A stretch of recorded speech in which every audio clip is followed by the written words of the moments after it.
Hey now, happy Thursday afternoon and welcome to 580 Sports Talk. I am Brendan Dworzinski. Thanks so much for hanging out with me today. Spencer Dupuis will be by in just a little bit. And our Dan Lucero is on the road, probably nearing his final destination. He is headed to Kearney, Nebraska for some Washburn Ichabods basketball. The Washburn women have won 4 in a row. The Washburn men are undefeated and ranked number 3 in the country, and they are on the road in Kearney tonight for their MIAA opener. You'll be able to catch all of that action over on our sister station. That is Country 106.9 KTPK. Dan will be on the call of that action tonight. Game 1 tips at 5:30. That's the women's game. The men's game will then tip at 7:30 approximately, and pregame will begin for all the action at about 5:15. Again, all that over on our sister station, Country 106.9. In case you missed it yesterday, why is Dan calling the games for Washburn today instead of Brendan? Why is Brendan in the studio? Usually they'd be flip-flopped. Well, I'm expecting a child pretty much any time now. So whenever my wife ends up going into labor, I want to be around. I don't want to be out in Kearney, Nebraska, or possibly Hayes, America. So I stuck around. Dan's going to be handling our Washburn duties over the next few weeks while I'm out on paternity leave whenever my little one arrives. So appreciate Dan doing that. He is going to do an absolutely fantastic job covering the Ichabods over the next few weeks, including what should be a really fun weekend against Kearney and against Hayes. So it's you and it is me, and in a little bit, it will be Spencer Dupuis as well for 3 hours on 580 Sports Talk today. We've got a ton to get to on the program. We'll start with some notes on the Chiefs and Chargers coming up here in just a little bit. Trent McDuffie, I thought had some interesting comments about the Chiefs secondary. We're going to get to that coming up here in a little bit. Also, some choice cuts from Travis Kelce today. I am very much on the fence about what he had to say about the Chiefs in close games this season. Now, we also talked a little bit, if we have some time, about his chemistry with Patrick Mahomes and why it's not clicking so far this year. Hint, it's because he's old. But the more interesting part, he was asked on New Heights, this podcast with his brother Jason, about the Chiefs being in these one-score games and this Chiefs devil magic and, oh my God, how'd they pull this one out again and all that nonsense. We're going to get to that, and I think there are some things in this clip from Travis Kelce that are, I mean, I don't want to say they're incorrect if he's saying it. I mean, he's with the team, he's playing. I'm not, obviously. But I do think he's hand-waving a little bit when it comes to some of the issues the Chiefs have had and some of the reasons why some of these games have been so close. We're going to get to all that coming up here in a little bit. 4 o'clock hour, we will power rank the Chiefs' potential playoff opponents. The AFC playoffs are almost set at this point. The smallest percentage of playoff odds among teams currently in the picture, 77% chance of making it. That's the Denver Broncos. The AFC is almost set. Seeding still has to be figured out, but who are the playoff teams going to be? That's pretty much nailed on at this point. So of the teams the Chiefs could potentially face at any point during the AFC playoffs, who would you least like to face? And who would you find to be the most favorable matchup? We'll get to those options coming up in the 4 o'clock hour. 5 o'clock hour on a Thursday. That, of course, means Mitch Holthus is going to join the show. The voice of the Kansas City Chiefs, brought to you by Hy-Vee and Azura Credit Union. He will stop by coming up at about 5:25 or so this afternoon. Always love to have Mitch on the program as we look ahead to a huge primetime contest on Sunday between the Chiefs and the Los Angeles Chargers. Also coming up on the show today, in this hour, we'll break down KU's loss to Creighton last night. That sucked. That's pretty much my whole analysis of the game. Sometimes you go out there and you just suck. You have a bad day. And some teams are able to overcome that bad day, especially if their opponent is also having a crappy one. And some teams just never are really competitive because of it. KU had one good run at the start of the second half, got it within 1 point, a 10-point halftime deficit, 9 fast ones for the Jayhawks, got within 1, and then Creighton said, nah. And the Jayhawks decided to play JUCO basketball in the final 6 minutes of the game, and Creighton was just able to put the hammer down, to use Mitch's quote, and finish that one off. So we'll recap that game and why I'm not really sweating it too much coming up here in about 20 minutes or so. We'll also be joined by Rick Peterson this hour for the local sports spotlight, recapping state football, a look ahead to the start of the high school basketball season, and some news about TopSports.news as well, where Pistol has all of his fantastic work. I would recommend you go and check it out all the great stuff the Pistol and his crew are doing. So much good content over there at TopSports.news. We will be joined in the 4 o'clock hour by Paul Myerberg of USA Today for the Big 12 breakdown, assuming that Paul was able to survive family Thanksgiving with his in-laws and survived the absolutely disastrous Thanksgiving ham we all got to hear about last week. Assuming so, Paul will join us coming up in the 4 o'clock hour today. Bottom of that hour, we'll preview Thursday Night Football tonight, a huge one in the NFC between the Packers and the Lions in Detroit. We've got today's What Is Wrong With You as well. All that is coming up today on 580 Sports Talk, and we want to hear from you as well.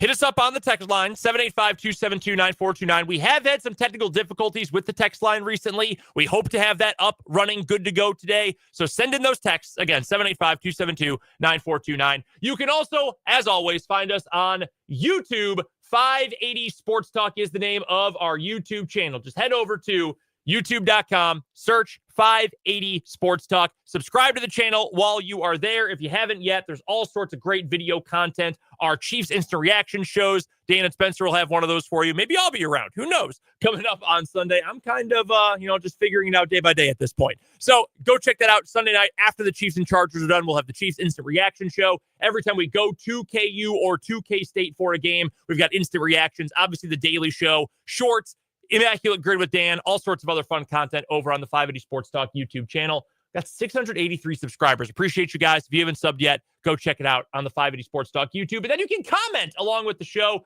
Got a busy day in the commentariat already. Some very kind words from some folks in the YouTube comments. John mentioning being a dad is the greatest thing in the world. It can also be one of the hardest. Approach it with passion, love, and patience. Appreciate that, John. Thank you for the kind words. Our guy Trevor mentions that he is an expecting father as well. So, Trevor, shout out to you. A lot of that going on. Our guy Paul had a kid recently. Dan, of course, has a 6-month-old at home. So, feeling the love, feeling the very family vibes here on 580 Sports Talk these days. So, appreciate everyone who's hanging out with us on YouTube, and appreciate you for listening as well here to 580 Sports Talk. Did want to make sure we got to some Kansas City Chiefs news and notes here to start things off. I was originally going to start with what I just mentioned from Trent McDuffie about the confidence in the secondary, but I'm actually going to pivot. We're going to call an audible here, and I want to play this from Travis Kelce. This is from New Heights, the new episode of New Heights, which came out earlier this week. I think it comes out on Wednesdays because they recorded on Tuesdays, if I'm not mistaken, since that's the Chiefs' off day and was the Eagles' off day as well. It's, of course, Travis, Jason, Kelce. You know the spiel at this point. So Jason asked his brother, Travis, about the Chiefs in these one-score games, how they continue to somehow pull these games out of their you-know-whats and find ways to win, just like that game on Black Friday against the Las Vegas Raiders. So listen in to what Travis Kelce had to say about these one-score games that the Chiefs continue to play. You can call it luck. You can call it fortune. You can call it guys just playing their ass off until the last second is off that clock. And we know a lot of weird happens in this league. I think both sides of the ball do a great job of that is the coaches do a great job of making sure the players know how wacky things happen in this league, let alone in this game. You know, we've seen a lot of the weirdest happening. So I think it's just been coincidence that we've seen a lot of it happen this year just to us. Right. Typically, just on the offensive side, we'll watch, I don't know, every college football game, every 2 minutes from the NFL every single week, and we'll get caught up on what's possible, what could possibly happen at the end of a game with these types of scenarios. And when you understand that's, you know, when you understand the possibilities and you start to become more familiar with, you know, man, anything really can happen if we just keep playing hard until the end of the game, no matter what's happening, no matter, you know, how the situation at hand, if there is a chance to win, if there is still a chance on that board, you keep playing, man. And you just you keep playing, you know, to respect the guy next to you for him giving everything he's got too. So that's Travis Kelce on this week's edition of New Heights. And if it sounded like, hey, that audio skipped a little bit, no, Travis just likes to use the F word. So we are not allowed to use that on our airwaves, much to your chagrin, maybe. But that is the gist of what Travis Kelce had to say about these one-score games. And I think there are a couple different parts here that are worth pointing out. One, let's start with the positive. Okay, let's start with the good here. Kelce talking about how we watch every single 2-minute drill in the NFL. We watch college games all over. And I actually like that approach a lot. Well, college, well, you're an NFL team. College is where things get wacky. That is where things can be a complete mess and mystifying. So, yeah, you want to be prepared. What is going on there? What are wild things? What are some things we can even implement to avoid that happening? I like that. I like that the Chiefs are prepared. And granted, we're talking about an Andy Reid coached team here, guys. Like, this is not, a total shock that the Chiefs would be prepared for any given scenario. Think back to, Super Bowl 58, when Kyle Shanahan didn't know what he was doing. Andy Reid and his team knew exactly what they were doing because they had prepared for it from training camp onward. They knew what to do in overtime, and the rest is history. So I'm not surprised by that, but it is good to hear Travis Kelce share that anecdote that, hey, look, we prepare for these situations. We are in tune with everything that is going on around the football world to make sure that if the opportunity arises to steal a game late, we are going to be able to do it. Awesome, great, no problems at all with that. Here's the problem I have, though, or at least the thing that stood out maybe in a negative light from those comments from Travis Kelce. And I'm paraphrasing slightly here, but essentially that weird things happen in the NFL. Okay, yes, correct. And it feels like it's just coincidence that it's happening a bunch to the Chiefs this year. Okay, pause. That is where I suddenly have some issues with what Travis is saying there. If it happened once in a year, yeah, I mean, that's the NFL. Weird things happen. There's no argument for me about that. Happens twice, long season, grind of a season. The other team gets paid too. The other team has really good players too. Okay, it happens. This is not just a once or twice thing, though, at this point, guys. This is something that happens regularly. And in some of those instances, like, okay, it's just a really well-played game, and you win on the margins, so be it. Week 1, Thursday Night Football against the Baltimore Ravens. Isaiah Likely comes down with his toes out of bounds. He's a toenail away from potentially a game-tying touchdown. They still would have had to have gotten the point after. Okay. Then there are instances like, hey, you can't rush the passer at all. You are not able to put any amount of meaningful pressure on Aiden O'Connell behind a fine but not great by any means Raiders offensive line on Black Friday. And then you have to get lucky because your defense is a sieve at the end of the game. You're letting Aiden O'Connell tear you up going right down the field with not a whole lot of resistance. And then, let's be frank, you luck out because the Raiders botched their snap count and their cadence, and the center snapped the ball right off of Aiden O'Connell's arm, and it's recovered by the Kansas City Chiefs. That's not really coincidence to me. You got lucky, but that is a problem that has built upon itself all year long, that you have not been able to generate enough pass rush, that once Jalen Watson went down, suddenly your secondary has not played like one of the best in the NFL. And frankly, it's played like a very mediocre unit, all things considered, in the last few weeks, again, since that injury to Jalen Watson. That to me is not coincidence. That to me is you've got problems that need to be fixed. The offense not being able to pull away in some games earlier in the year. Now, I do think the offense as a whole has been better even with the offensive line problems, but those offensive line problems have contributed to a lot of the Chiefs' general offensive problems over the course of the year. The fact that you haven't been able to protect Patrick Mahomes, that he's getting hit more, that he is seeing ghosts in certain instances. We've pointed out a couple over the last 2 weeks, including the game against the Raiders when Joe Thuney moved over to left tackle. And even though he wasn't completely failing in his blocking assignment, Mahomes still had to turf a ball way earlier than you normally expect to because he felt the pressure coming and was anticipating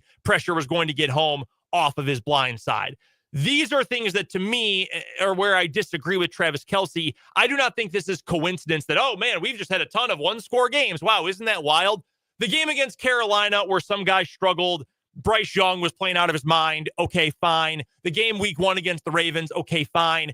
If it was just games like that, I'd understand it. But when we have seen week in, week out, these flaws that we know exist with the Kansas City Chiefs rear their ugly head at the wrong time and the Chiefs narrowly escape, that to me is less coincidence. That is not a bug. That is a feature, as they say. You know, that's kind of become a meme saying, and it comes from the video game or the computer world.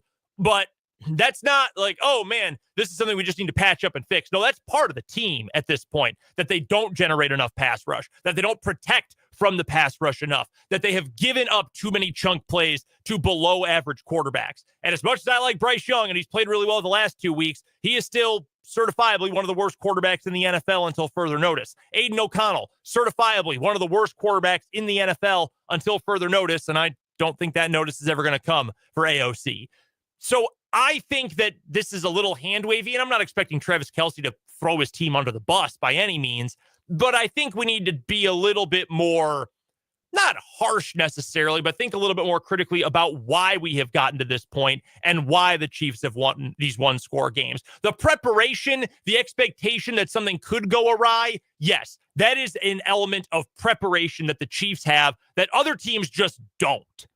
And that is a fact. That is why the Chiefs have these grueling practices during training camp, why Andy Reid drills into them and works with them and is in the film room constantly working with this team to make sure that any of those things that could go wrong, should they for someone else, the Chiefs can end up taking advantage of them. That's a preparation thing, and that is just a hallmark of a team coached by Andy Reid, led by Patrick Mahomes and Travis Kelce and Chris Jones, etc.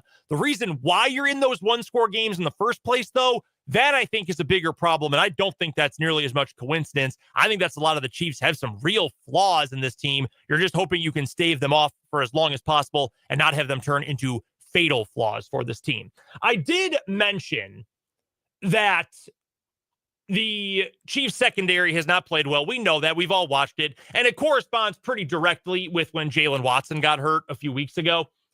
Well, Trent McDuffie, speaking earlier this week, had some thoughts about that in particular when asked about the Chiefs' struggles. And if you're saying, well, maybe it's just a confirmation bias thing, there is plenty of statistical data. DVOA, that's a number we've used or a stat we've used plenty of times on this show. It's a measure of efficiency. Down and distance is related, certain game situations, what quarter, all that, all factors into DVOA.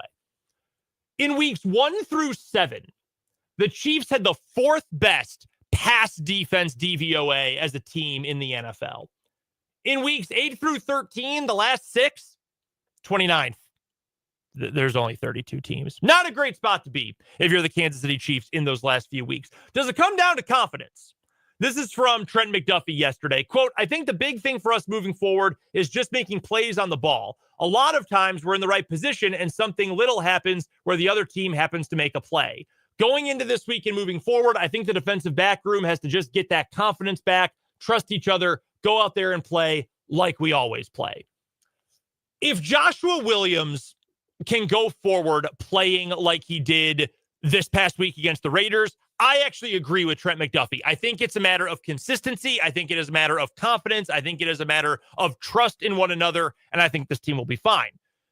If that was more of a fluke and we continue to get the Joshua Williams who we saw in the first half of the year, who was not playing at a high level, who effectively led to Najee Johnson getting his chance for multiple weeks at corner, and that obviously did not pan out well for this Chiefs team, then I think it again becomes more of a structural concern. Maybe you don't have the talent. Maybe there is something wrong with the scheme that has worked in the past, but now it's a constantly evolving league, and with guys injured and in and out, you've got to be able to adapt. And maybe the Chiefs have not done a good enough job of adapting. I think this game against the Chargers is going to tell us a lot about where the Chiefs are, about where Joshua Williams is, and about how much faith we should have in this secondary going forward. The metrics have not been especially kind to Justin Herbert this year, but he's the ultimate eye test quarterback to me, because if you look at the numbers, and obviously at some point to say a quarterback is good or great or whatever, they've got to win something in January. I understand that completely. But if you just say in a vacuum, I'm going to put on the tape, I'm going to open up NFL Pro and I'm going to go to the film room, I'm going to watch the tape of Justin Herbert, I think you'll come away going, wow, he looks really good. And I think he does look better this year than he did last year, certainly. And I think the confidence instilled in him by Jim Harbaugh has helped. I think the relationship he is already developing with Ladd McConkey has helped. I think just in general, not being coached by Brandon Staley and his cronies anymore has helped. So even if the advanced metrics don't look great for Justin Herbert, I think he's been playing really good football over the last 5 or 6 weeks and has really taken to what Jim Harbaugh and Greg Roman, their offensive coordinator, want to run. If the Chiefs can slow him down and can prevent some of the big explosives that the Chargers have been able to rip off in the passing game over that last handful of weeks, I'm going to feel so much better about this Chiefs team going forward.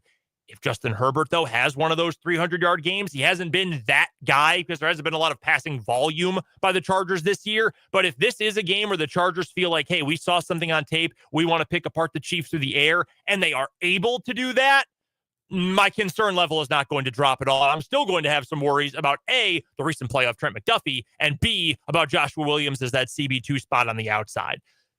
Still a lot in front of the Chiefs. I want to trust Trent McDuffie that all it is a confidence thing. They should have confidence after the way Joshua Williams played this last week. If that does not manifest into increased play overall as a unit coming up this Sunday night against the Chargers, I think it's fair to say there are some real problems with this Chiefs team on the secondary. We will talk more Chiefs football coming up in the 4 o'clock hour with potential playoff matchups, and we'll power rank which ones we would most or least like to see. And Mitch Holthus is going to join us coming up in the 5 o'clock hour as well for our weekly chat, brought to you by Hy-Vee and Azura Credit Union. Right now, though, we have to get to our first commercial break of the day. We'll come on back and recap what was, frankly, a really crappy night for Kansas Jayhawks basketball. That's coming up next on 580 Sports Talk.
On 580 Sports Talk on this Thursday afternoon. Brendan Dworzinski here with you. Dan Lucero is on his way to Kearney, Nebraska for some Washburn hoops tonight. Spencer Dupuis will join us in just a little bit. Rick Peterson of TopSports.news will also stop by for the local sports spotlight coming up here in just a couple of minutes. First, though, I wanted to get to some KU basketball from last night, and I mentioned it earlier, but my overall general thoughts on the game is that sucked. KU did not play well. And Creighton was ready to play. Creighton had that 3-game losing streak. Ryan Kalkbrenner had been banged up. You knew Ryan Kalkbrenner was going to go out there and play, though, and give it his all for a big game like that.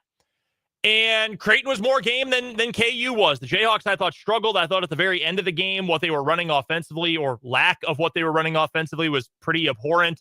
Made that good run to start the second half, but overall, just not a good performance by KU. But generally speaking, that's kind of why I am not super worried about this game, if that makes sense. You hear me say it on the show all the time. Sometimes you just get beat. And I think last night KU was just beaten. Sometimes it's okay to just say a team did not play well, did not have a good game. It doesn't have to be this big referendum on what a program is. Let's take some facts and figures into account from this game. First of all, KU went 17 out of 37 from 2-point range in the game. That is so uncharacteristic of a KU team that overall so far this year has not taken many threes, but has made them in a decent clip, but has been really good inside the arc, has taken efficient shots, has gotten shots at the rim, has been effective with their offense inside of downtown, so to speak. So 17 of 37, that's 46-ish%, just a tick under 46%. That's pretty darn bad for a KU team that's been really good at that over the course of the year.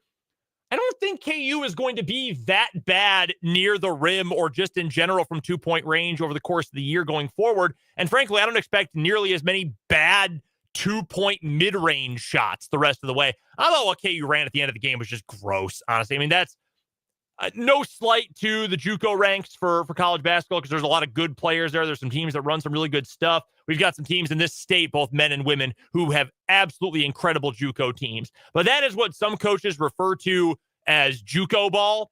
I mean, it's just pull-up nonsense, not moving the ball especially well. They were pointing that out during the broadcast. It was just gross stuff, but it's not like this KU team. KU doesn't play that selfish mid-range, me, I'm going to take any shot I can get kind of offense very often. I don't think we're going to see a lot of that going forward. Hunter Dickinson was bad in the game. It was a bad night for Hunter. He was also getting doubled and tripled way more often. They were sending blitzes into the post every time the ball came anywhere near him. And Creighton, frankly, did not respect the offensive contributions of KJ Adams or of DeJuan Harris in the game. And KU was not able to make Creighton pay. I think it was a bad shooting night for the Jayhawks. I think Creighton was game. I think a couple individuals had really poor performances. I mean, overall, if you watched the game last night, who do you think played well? Well, Zeke Mayo had some moments. He had some 5 of 13 shooting, had 2 assists and 2 rebounds in the game. Hunter, as I mentioned, he had a really bad night, 6 points, 8 boards. That's not going to get it done with Hunter Dickinson, generally speaking. DeJuan Harris shot the ball 21 times last night, guys. I think it's okay for DeJuan Harris to take a handful of shots in a game. There will probably even be days when he is feeling it and he needs to shoot the ball 10 times. Generally speaking, DeJuan Harris only takes that many shots or has to score 15 points on nights when nobody else is creating.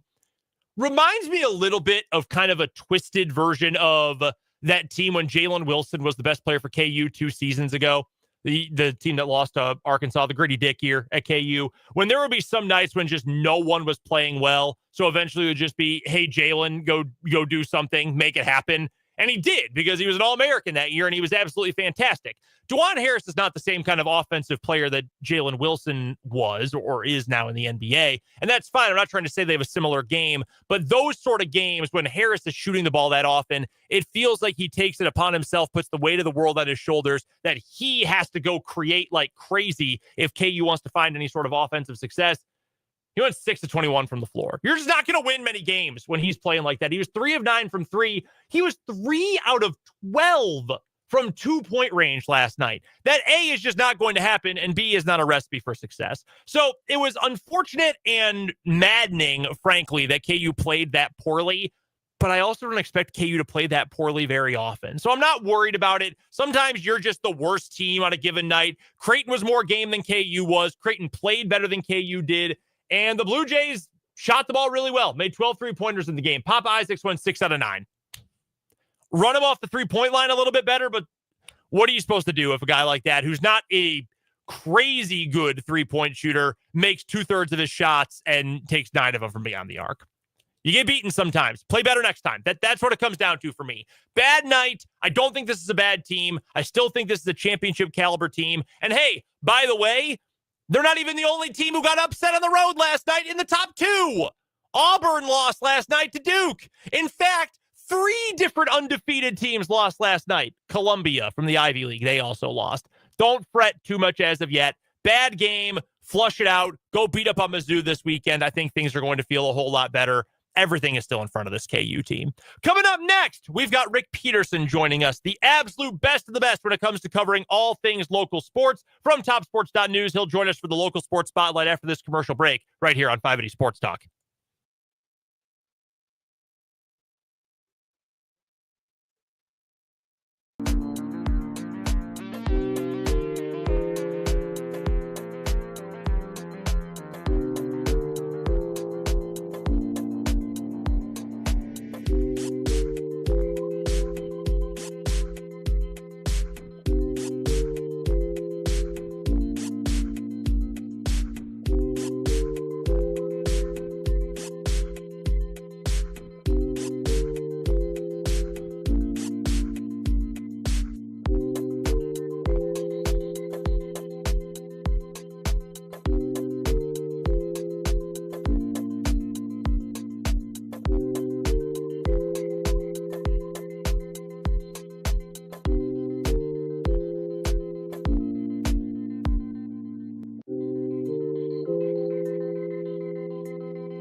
Joining us on the Fleming Place Wine and Spirits hotline is the one and only Rick Peterson of TopSports.news. He is the absolute best of the best when it comes to covering all of our local programs, city high schools, county high schools, and Washburn University as well. Go find him on Twitter at Peterson_Rick, and of course, all of his great work over at TopSports.news. And speaking of TopSports.news, Pistol, I did want to make sure we got to this today.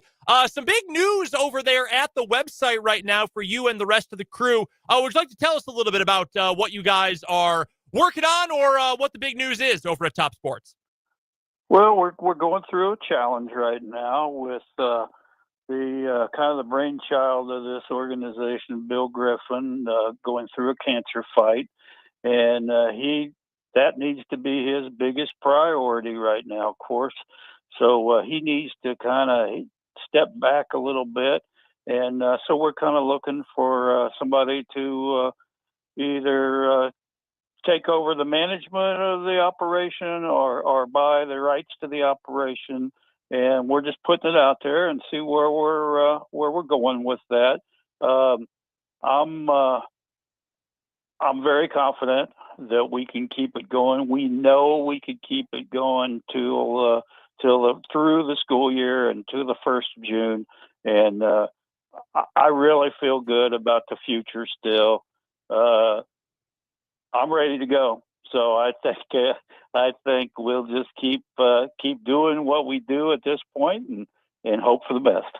Well, Pistol, we are all certainly very happy to know that there are no changes coming in the immediate future. We'll have plenty of coverage coming up in the next few weeks, next few months, which is absolutely great to get through the academic year for both high school activities and for Washburn as well. And if you want to read any more information about what is going on over at TopSports.news, just head over to the website. There's a write-up over there about all the details that Pistol was just mentioning. And Pistol, as always, we appreciate you taking some time to join us here for the local sports spotlight on 580 Sports Talk. And we've got a whole lot of local sports to get to. We'll talk a little Washburn hoops in a little bit. We'll, of course, get to our season preview for high school basketball as well. The season begins this week. That is extremely exciting. But let's start with a recap of state football. It is in the books. The Hayden Wildcats come up is the runners-up in Class 3A. A really good, really fun game down in Hutchinson this past weekend. Unfortunately, coming up short against the Andale Indians, so congrats to Andale on the championship. But you were right, Pistol. You told us last week this Hayden team was going to give it a go, and man, they put their best foot forward and really put together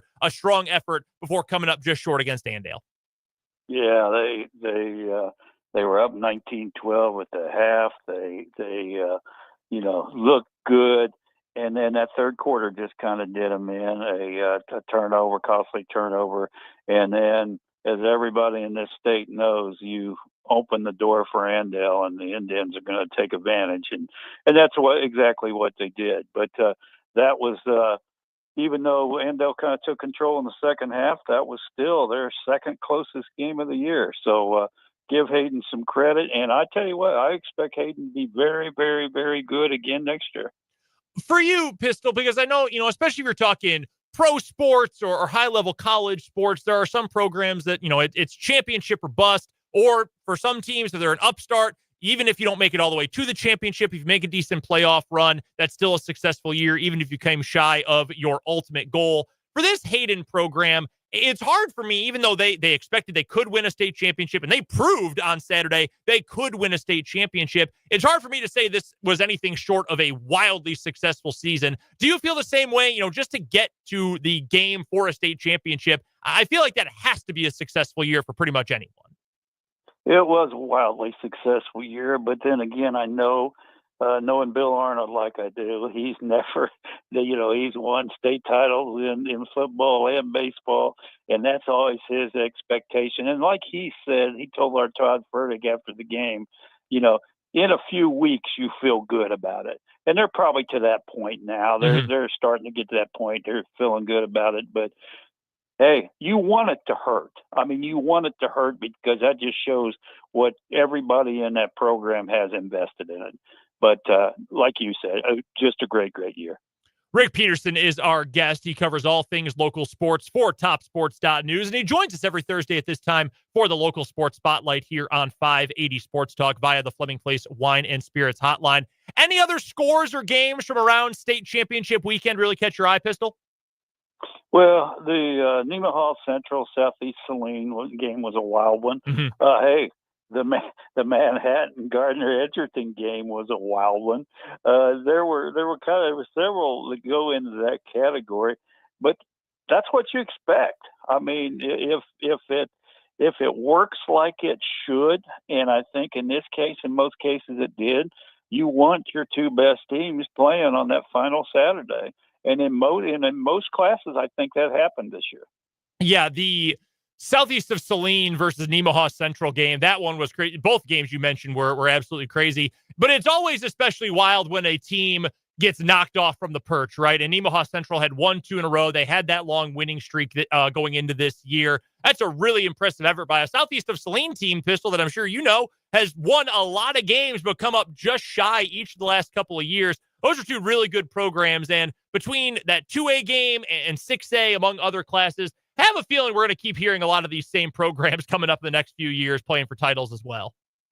It seems to be that way, and I think Hayden could be right back there again. So, I think that it is. I mean, hey, I guess it's a cliche, but I truly believe it.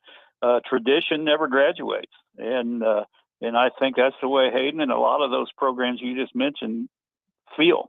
That's absolutely the case. And with that, what a perfect segue, Pistol, into the start of the high school basketball season. It starts this week. We are super excited. Our first 580 Preps high school basketball game of the week doubleheader is coming up tomorrow night. Dan Lucero will be on the call as Silver Lake takes on Perry LeCompton. That should be a really fun pair of games, both girls and boys. You'll be able to catch all that action right here on 580 WIBW. Let's start with girls basketball, Pistol, in the city itself. What are some of the top storylines you'll be paying attention to as we start the year for girls basketball?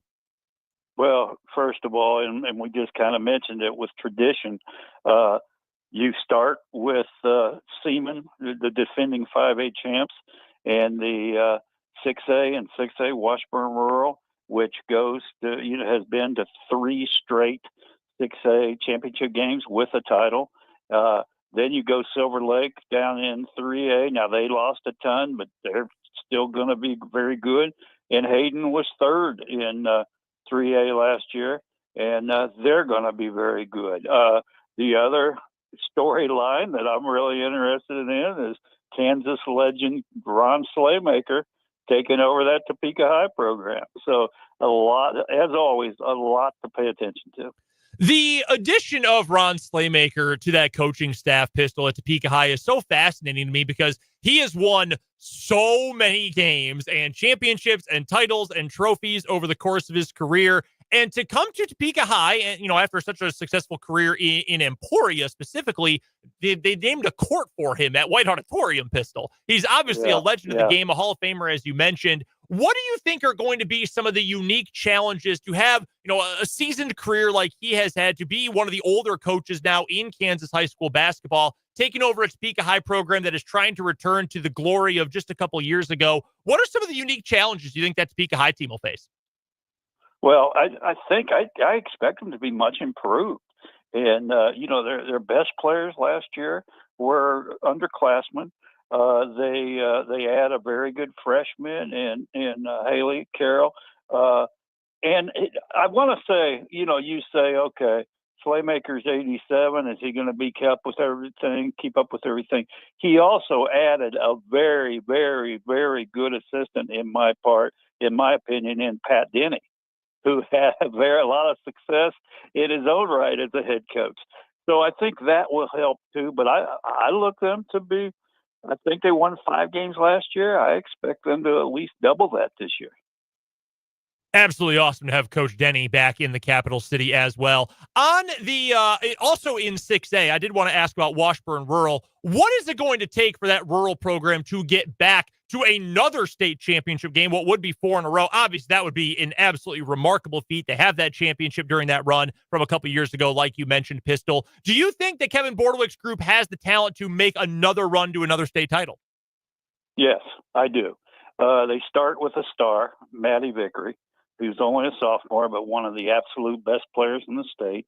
And then you have some just great multi-sport athletes like Kate Hink that'll be the glue, so to speak. And if they have some of their youngsters step up, I absolutely do. I do feel like they can make another run.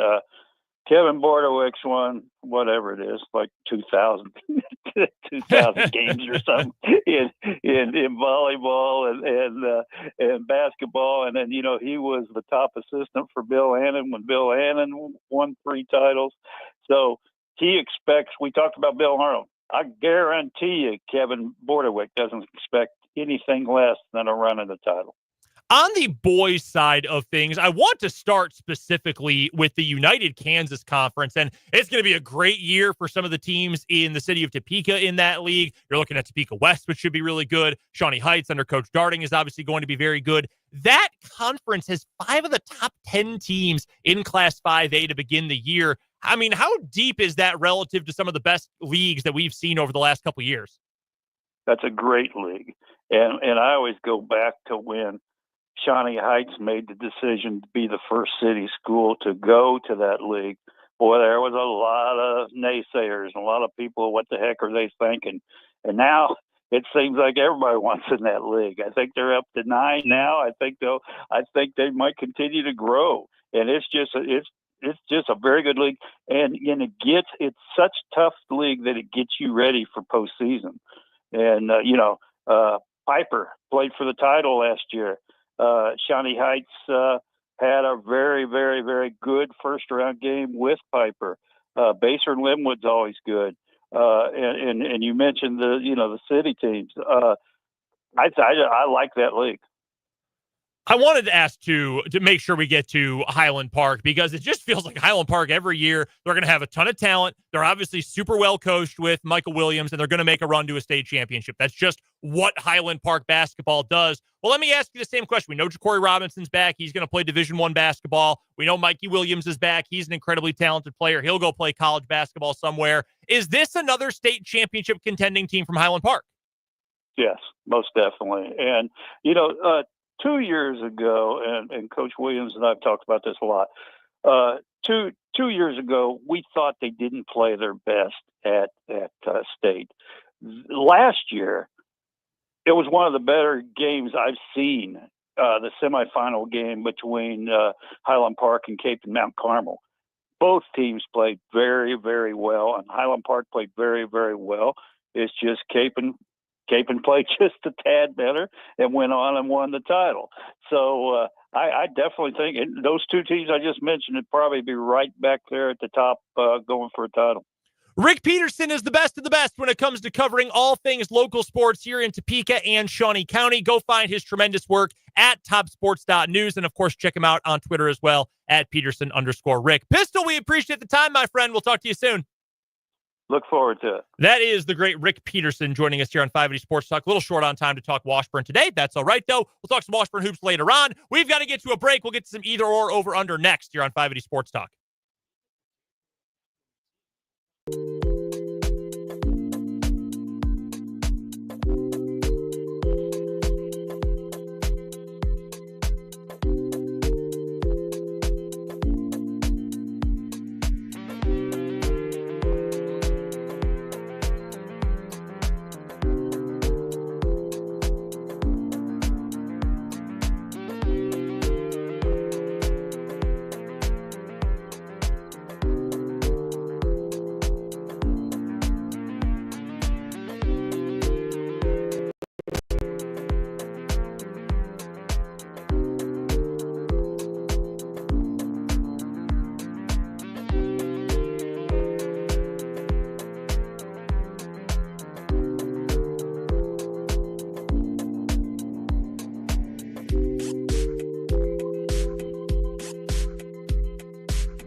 Appreciate the time, as always, from Rick Peterson of TopSports.news joining us for the local sports spotlight here on 580 Sports Talk. Paul Myerberg will join us next hour. Mitch Holthus in the 5 o'clock hour today. Real quick, either or, over, under for you today. All right, Spencer, let's go with an either or. Is the Big 12 championship winner going to make it into the top 4 buys or not? In the college football playoff, I'm speaking of. I mean, it would make sense that they should. They should, but they won't. Okay, I hear you. Like, it should happen. So are you a believer then that a power conference champion should always get in over a G5 champion? When it comes to the top 4 buys. Like, okay, the top 4 is the top 4. They're the power 4 now. So that's how it's always been, in my opinion. In my head, that's how I viewed it from the jump. When they said 4 teams were going to get buys, I said, it's going to be one each of the conference champions in the Power 4. I will say I came across a website yesterday that allows you to put in whatever criteria you want, and then it spits out a ranking for you. My ranking had 2 G5 teams ahead of the Big 12 champion. Whoops. We will get to more NFL football plus Paul Myerberg and What Is Wrong With You coming up after our news break, right back here on 580 Sports Talk on 580 WIBW.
now 4 o'clock hour of 580 Sports Talk, just getting started here on 580 WIBW and FM 104.9, as well as online at 580WIBW.com and on the 580 Sports Talk YouTube channel. Make sure you go subscribe if you haven't already. At last check, we were at 683 subscribers. I don't know if anyone has jumped on yet. If you have not, yet this hour, I should say, if you have not gone and subscribed to the YouTube channel, what's taking you so long? 580 Sports Talk on YouTube. Just head to youtube.com, search 580 Sports Talk, and then hit that subscribe button and watch along with us in the comment section. Plenty of folks hanging out in there today. All sorts of good conversation. Some even talking about the show today. I'm Brendan Dworzinski. Whether you're watching, listening along, I appreciate you hanging out with us today. Spencer Dupuis is on the other side of the glass. We will get to some college football later on this hour when we are joined by Paul Myerberg of USA Today for the Big 12 football breakdown. Hope he is healthy and doing okay after eating his in-laws' horrible holiday ham. That's one of the funniest interviews we've ever done. Yeah. I really believe that. Absolute riot with Paul last week. Yeah. We also will have our What Is Wrong With You coming up. Plus, we will power rank the AFC playoff potential matchups for the Chiefs coming up here in just a little bit. Plus, your texts to the text line, 785-272-9429. It's been down for a few days now, but I've got it. I literally have it up in front of me. So if it kicks back on, we'll have your texts again, 785-272-9429. And of course, you can leave us comments on the YouTube channel as well. 580 Sports Talk is where you can find us on YouTube. I asked Dan about this yesterday. Well, he and I talked about it yesterday when you weren't on the show, Spencer. Have you checked out your Spotify Wrapped for the year yet? I have. All right. I think it's pretty predictable. Very, very, very predictable. So I knew the answer to my own question because I follow you on Instagram and I saw you post about it. What would you have been able to guess your top 5 artists and or songs for the year? I know because I definitely don't know how one got in there. Which one? Morgan Wallen. I don't listen to him that much. Is it because one of your top songs featured Morgan Wallen? Potentially. Yeah. Also, have you seen all the other stuff that Spotify's done on there?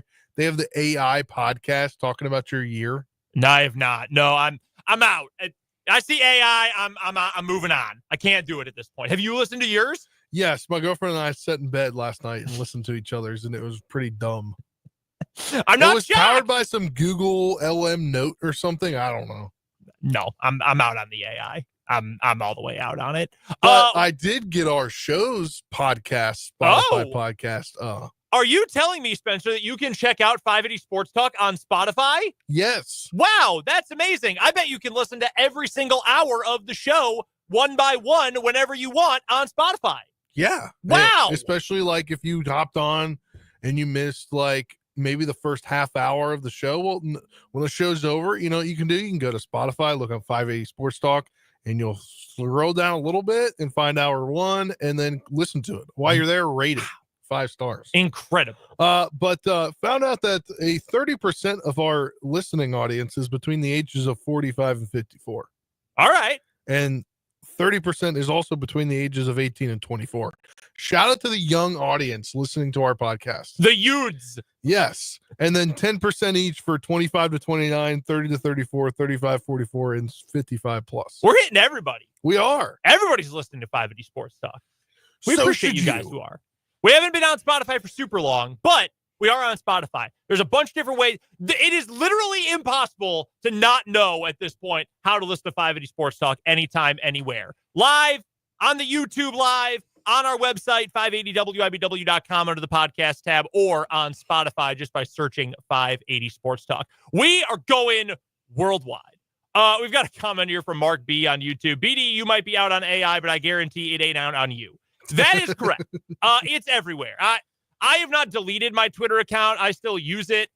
It's building its own AI. It's just stealing information from all your tweets all the time. If you Google anything that's being fed into AI, I don't know where ChatGPT gets its info, but I'm sure it is stealing my stuff now too. Here's the thing.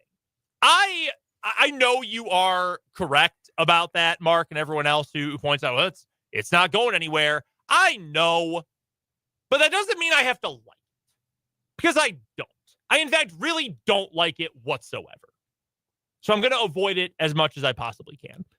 But it is not going anywhere. I have meetings all the time. Well, we got to embrace AI. What if I don't? What if I don't embrace it? I'm going to give it the most prickly embrace I possibly could, in fact. All right, we've got some football we need to get to here, Spencer. I thought about this earlier on today. The AFC, do you know, or did you know, that the playoff field is almost entirely set at this point? I didn't know, but I kind of thought. I'm like, basically, the way the wins are stacking for the lower wild card teams is there's not really a wild card race of teams to get in. It's more of standings after the seeding. Seeding. So you are spot on about that. According to the NFL's own playoff probability calculations, 6 of the 7 teams in the AFC have currently a 91% or better chance of making the playoffs. The Steelers are anywhere from 96 to 99% this week. The Texans, 96%. They're on a bye. The Chargers, anywhere from 91 to 98%. The Ravens, 97%. They're also on a bye. The Broncos, on a bye, have the worst percentage chance of making the playoffs right now in the AFC, currently at 77%. The Colts are at 25%. That's the next best.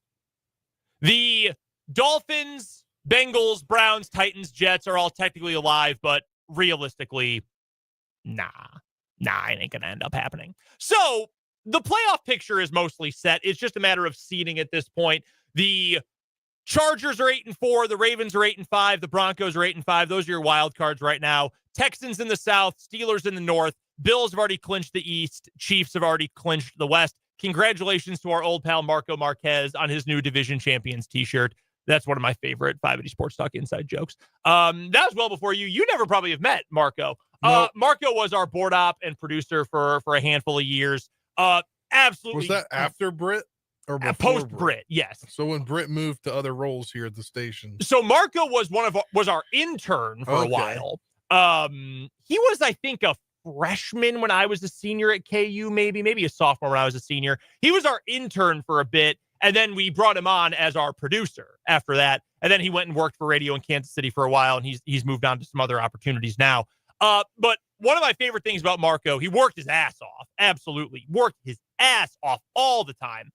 He also bought division championship shirts every year.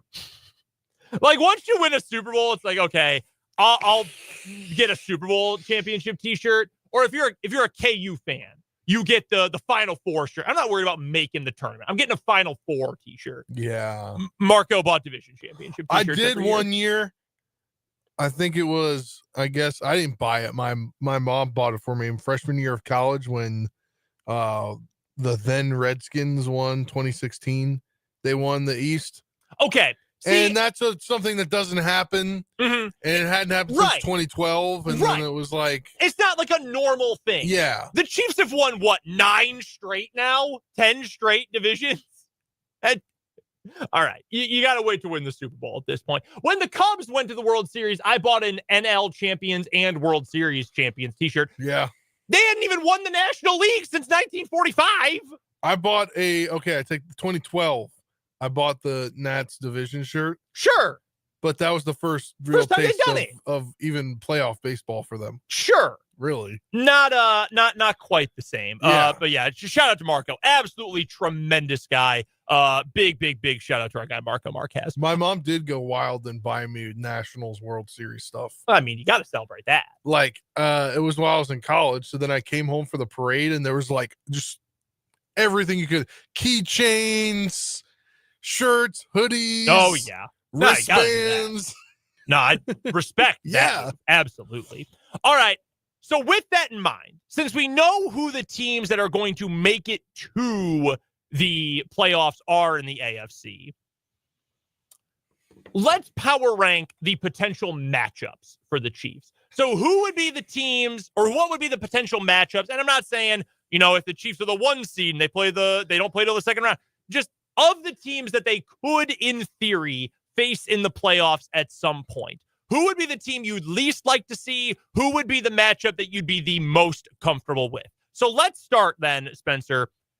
I assume the team you would least like to see would be the Bills. Yes. I mean, are they the best team in the NFL right now? Like, as of today, the Chiefs still deserve to be the favorites because of the cachet they've built up. Totally fair. I think so. I mean, I think like especially in the AFC, if you're just looking at the AFC, I can't really trust the Ravens. No. I mean, especially with their kicking problem. I wouldn't even trust the Ravens in their own division, frankly. Yeah. Heck, the second team below the Bills might be the Steelers. I think it is. And the way they're playing right now and the way that they got Russ Wilson to be like he's cooking. Russ is cooking. So you're saying Steelers over the Chiefs even? It's questionable. Okay, close. I want to see the Chiefs get better and do what we know they could do. Sure. Okay. No, totally fair. Totally fair. All right. So if we're saying the teams you would least like to face right now, number 1, Bills, number 2, Steelers. Yes. I would agree with that. I think the Steelers pass rush against the Chiefs offensive line is really scary. I mean, I'm scared for the Christmas Day matchup. I agree. I think that's going to be a great game. I think it's going to be pretty low scoring. Well, I take that back. That might, if Russell Wilson's going to throw like he did against the Bengals last week, it might be higher scoring. Now, granted, the Bengals defense is trash, but I just wish it was not on Christmas. Personal gripe here. Going to meet my girlfriend's family for the first time on Christmas. Nice. That'll be fun. It is nice, but then, I won't be able to be paying much attention to the TV. No, that makes sense. I get that. So I'm with you. I think those are the two that I would least like to face. Let's go in the other direction here. I think the middle class is kind of interesting because I think there is only one of these teams of the 6 that I would say have no chance to beat the Chiefs. So let's see if we agree on the same one. All the others, I think you can at least squint and see a possible win over Kansas City. Who would be the team you would be most comfortable playing, that you would be the most confident in a Chiefs win with? Like the Chiefs are going to win this 9 times out of 10? Yeah. Should they meet in the playoffs? Chargers. Okay. So I've got the Chargers second on my list. Second of, I would most like to see them. Let's get to them in a moment.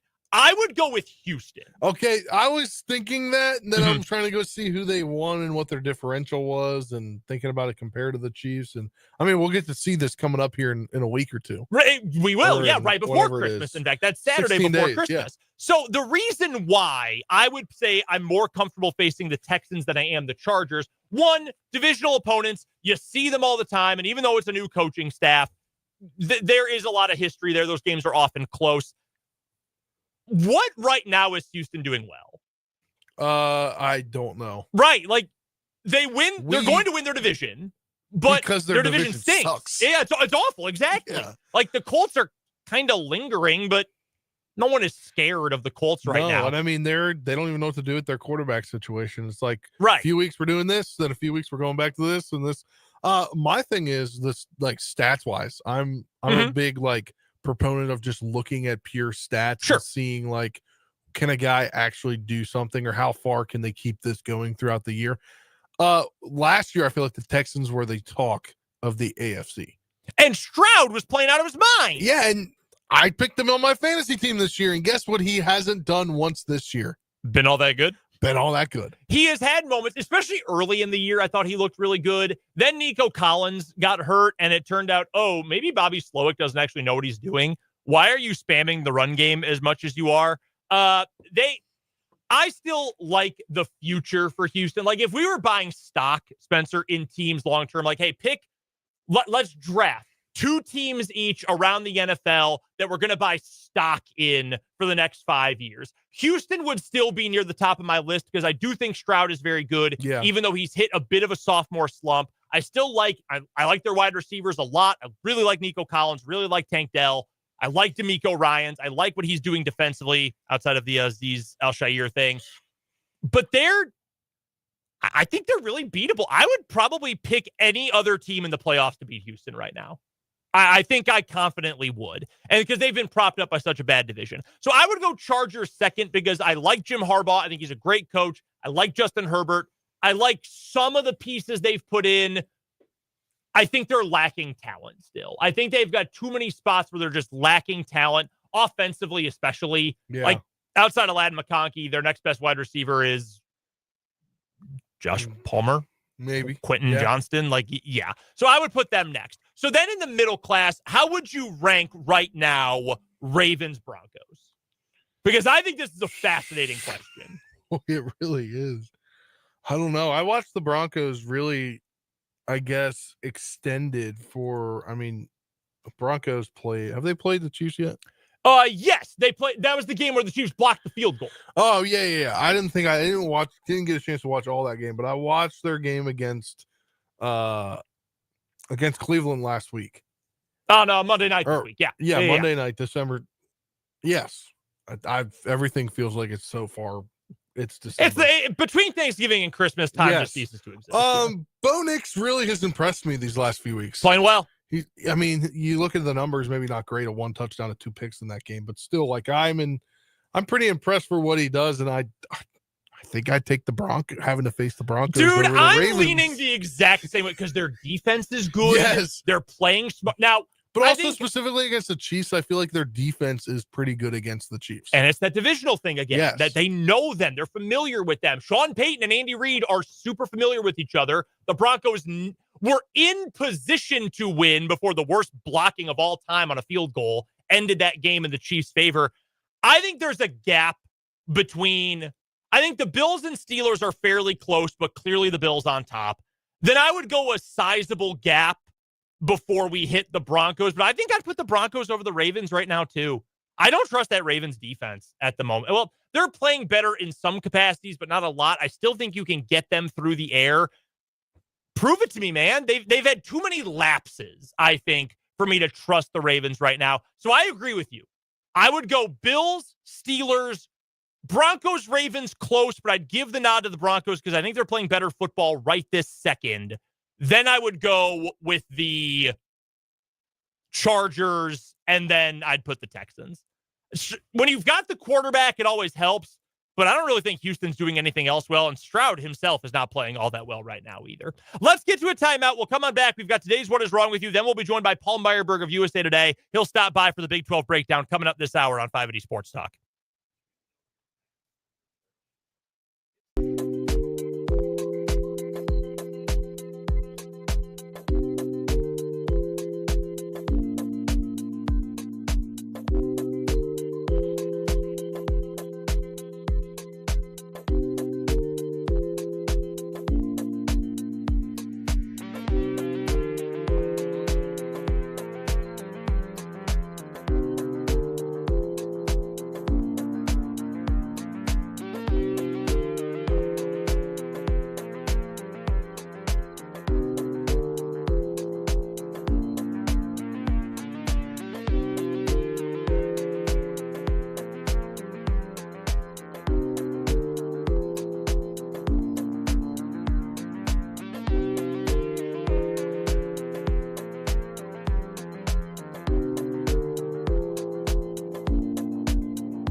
All right, it's What Is Wrong With You time here on 580 Sports Talk with Brendan and Spencer on this Thursday afternoon. Our current winner for the week forgot my fake identity. The gentleman down in Florida who was arrested after giving police, his name is Richard Hallmark.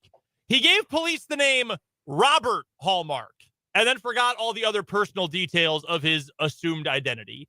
Not very well thought out by Mr. Hallmark from Polk County, Florida. All right, Spencer, you're up first for today's stories. All right, we're going back to Florida, this time to Tampa. Florida man with his sights set on entering a USAA building in Tampa wasn't going to let anything stop him from gaining access. Gronk? I don't know why their ad campaign is, let's see if Rob Gronkowski can commit insurance fraud. Yeah, anyway, please continue. Tampa police say Robert Beatty, 70, went to the guard gate at the USAA located in Tampa shortly before 2:15 p.m. on Tuesday, demanded to be let inside. After guards refused to let him inside, officers say he put on a helmet, drove recklessly through the USAA parking garage, and damaged several fences on the property. With a picture of there's a picture in this article. It is pretty hilarious. Yeah, it just drove right on through. Yeah. Two people in a marked security SUV tried to block Beatty in, but police say he intentionally reversed and struck their vehicle to create space. When officers arrived, they found Beatty on the third floor of the parking garage where he was taken into custody. Nobody was injured in the crash, but Beatty was charged with 2 felony counts of aggravated battery with a deadly weapon, 1 felony count of burglary of an occupied structure, and 1 felony count of criminal mischief of $1,000 or more. His first court appearance was December 4th. They set the bond at $15,000. Wow, that's wild. Man, he's all sorts. Also, of his traffic, his driving record includes traffic offenses for driving with his license was canceled, suspended, or revoked in 2016. Yeah, can't be doing it. Can't be doing that. That was announced in the court hearing. All right, so mine is less criminal and more just bizarre. We're going to Beloit, Wisconsin. Have you ever been? No. Not a lot going on in Beloit, Wisconsin. An unusual item was left behind at a local cinema, according to the writing of WISN TV. According to Beloit police, an urn containing ashes was found at the Classic Cinemas back in September. The movie theater initially kept the urn for a few weeks, hoping someone would claim it, and they never did. So in October, they turned it over to the local police. Beloit police are now seeking the public's assistance in locating the owner of an urn. Police made this information public after waiting some time to see if anyone would claim it voluntarily at the police station. They hope by spreading word, they can reunite the ashes with the proper party. Quote, "We want to return the ashes. If you can describe the urn, please send us a message or call our evidence room." So yeah, less criminal for my What Is Wrong With You today. Why would you bring an urn to the movies, period? And then B, how do you not realize, oh shoot, I left Nana at the movies? I could see your first part of your question, but the second part, I don't see how you forget it. If you just want to be with a loved one that's no longer there, right? I guess. Bring it with you. What do you think they went to see back in September? I don't even know what was out in September. Top grossing movie of the month was Beetlejuice. So yeah, just went to go see a horror flick and left your grandpappy there. Left his ashes there. That's ridiculous. All right, Spencer, who you got for today? I got to go with my guy. He wouldn't be denied entrance into the USAA building. Yeah, I understand you want to get in, but that doesn't mean you can drive right through the front gate. Not okay. That's fine for me today. I don't think it beats forgot my fake identity. No, I don't think it does. He almost gave his own same name anyway and forgot all of his fake details. That's problem number 1 through about 50 of that story. And that is still our winner today in What Is Wrong With You. Forgot my fake identity advances on to tomorrow's final round of the week. Right now, we'll get to a break. And when we come back, Paul Myerberg of USA Today will join us for the Big 12 football breakdown here on 580 Sports Talk.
Casualty Insurance Company and Affiliates, Northbrook, Illinois. WIBW, Topeka. Ladies and gentlemen, my name is Paul. Whoa! Probably a lot of coaches in that moment would have wanted to score a touchdown. I was opposite. College football! Come after me! I'm a man! I'm 40! Whoa! I told our players, you need to be more like a dog. We don't need a bunch of cats in here. Unbelievable! We're back! The Big 12! My name is Paul. Every Thursday at this time, we are joined by Paul Myerberg of USA Today for the Big 12 breakdown. And Paul now joins us on the Fleming Place Wine and Spirits hotline ahead of championship week around college football. So many great matchups. We'll talk some playoffs. We'll, of course, talk about KU and K-State coming up here in just a moment as well. But the first thing I wanted to ask you, Paul, with Arizona State and Iowa State getting ready to face off in the Big 12 championship game coming up on Saturday, it's the early game on ABC television. Do you think that the Big 12 is getting the appropriate amount of respect from the playoff selection committee right now? I kind of do. Would I have Arizona State a spot or two higher? Maybe as a reflection on how good they've been in the second half. I think that's possible. But it's just, if you look at the pecking order of where the Big 12 leader is in comparison to the other five big conferences, or the other five conferences that are going to send a team into the playoff, they're accurately ranked in that spot. But obviously, as you guys know, what's important about where they legitimately are, where they literally are, is that it kind of, coming from 16, it's just not realistic at this point that Arizona State comes in ahead of Boise State in the final poll, final rankings. It's possible. I would not say it's probable. I'd say there's about a 10% chance. Got to remember, Boise's playing number 20 UNLV, so that's going to be another good win for them. Big 12 did this to themselves. There were opportunities down the stretch for several teams to have one loss, even a BYU to have no losses and be a top four team. So it's hard to have too much, cry over this too much. But yeah, I do think Arizona State should be a spot or two higher, maybe even above one of those 3-loss SEC teams. We asked a few times over the course of the year about who the best team in the Big 12 was. And for a lot of the season, the answer was Kansas State. And there was good reason to believe that. Now, with the way the season ended, I don't think that same moniker would apply to the Wildcats. So as we go into the Big 12 championship game, who is the best team in the conference, Paul? And maybe the better question is this going to be a matchup of the two best teams in the conference down in Arlington on Saturday? It was such a great question. I think I will give a terrible answer and say these are the two best teams right now. I don't think anyone would dispute that. I think Iowa State, after that 2-game losing streak, they've rebounded nicely. Even if it wasn't always easy, I think beating Kansas State the way that they did and holding on to go 10-2 and get to 7-2 in the league, that tells you that they've rebounded nicely. Arizona State clearly playing better than any team in the conference, maybe outside of Baylor. So the best teams are playing right now for the Big 12 championship. Look, this is a terrible hill to die on, and it makes no sense for me to continue to do this. But on a neutral field, on a random day, I still believe that Kansas State is the best team in this league.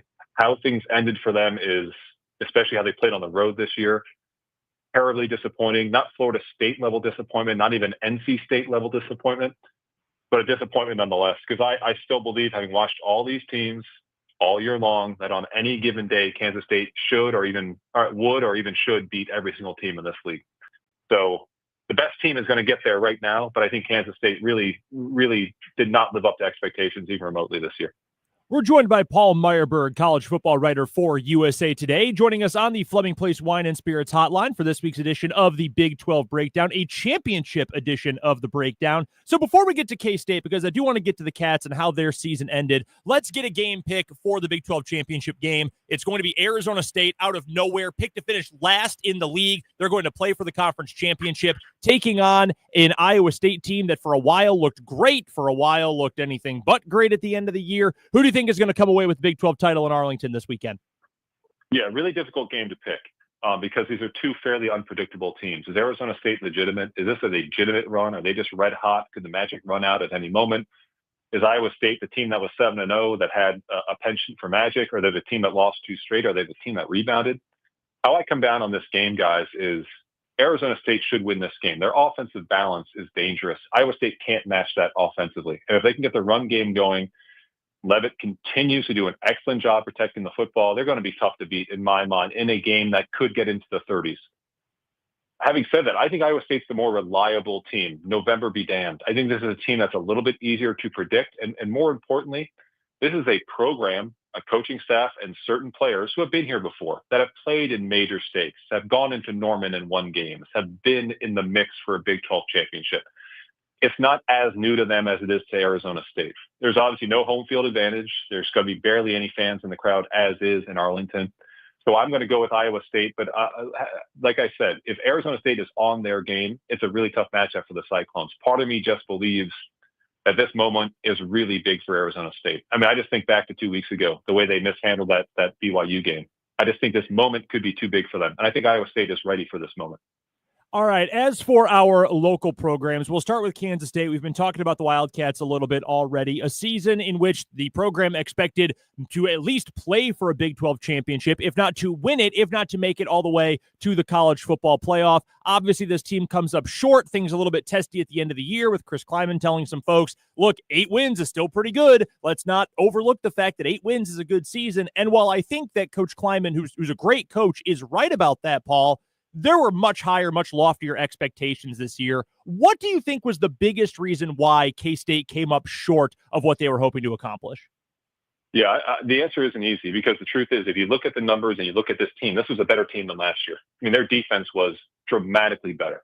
I mean, just statistically, they gave up a yard fewer per play compared to last year. The offense gained almost an additional yard per play. Just the basic metrics tell you that this was a better team. An ability to play well in the fourth quarter, an ability to be consistent, the ability to avoid turnovers, the ability to have a quarterback who was reliable at all times instead of just in pockets. I think that's just the big difference. Like I said, this was a team that should be better than 8-4. And I'm not one of those guys who thinks that you got to win 10 games every single year to be successful. I don't agree that if you go 8-4 one year, you're on the hot seat going into the next. That's an awful way to live your life. But when Kleiman said that 8-4 is still pretty good, I think he misread the room. Because anyone who watches this team, certainly the fan base of this team and this program who watches them and has seen them develop, they knew that they left wins on the table this season. So that's a little bit of a tone-deaf remark, even if I kind of agree with it overall.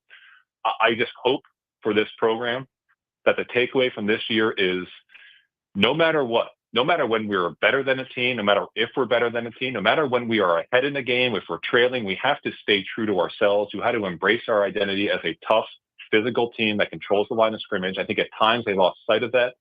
I would just hope as a program, this is a learning season.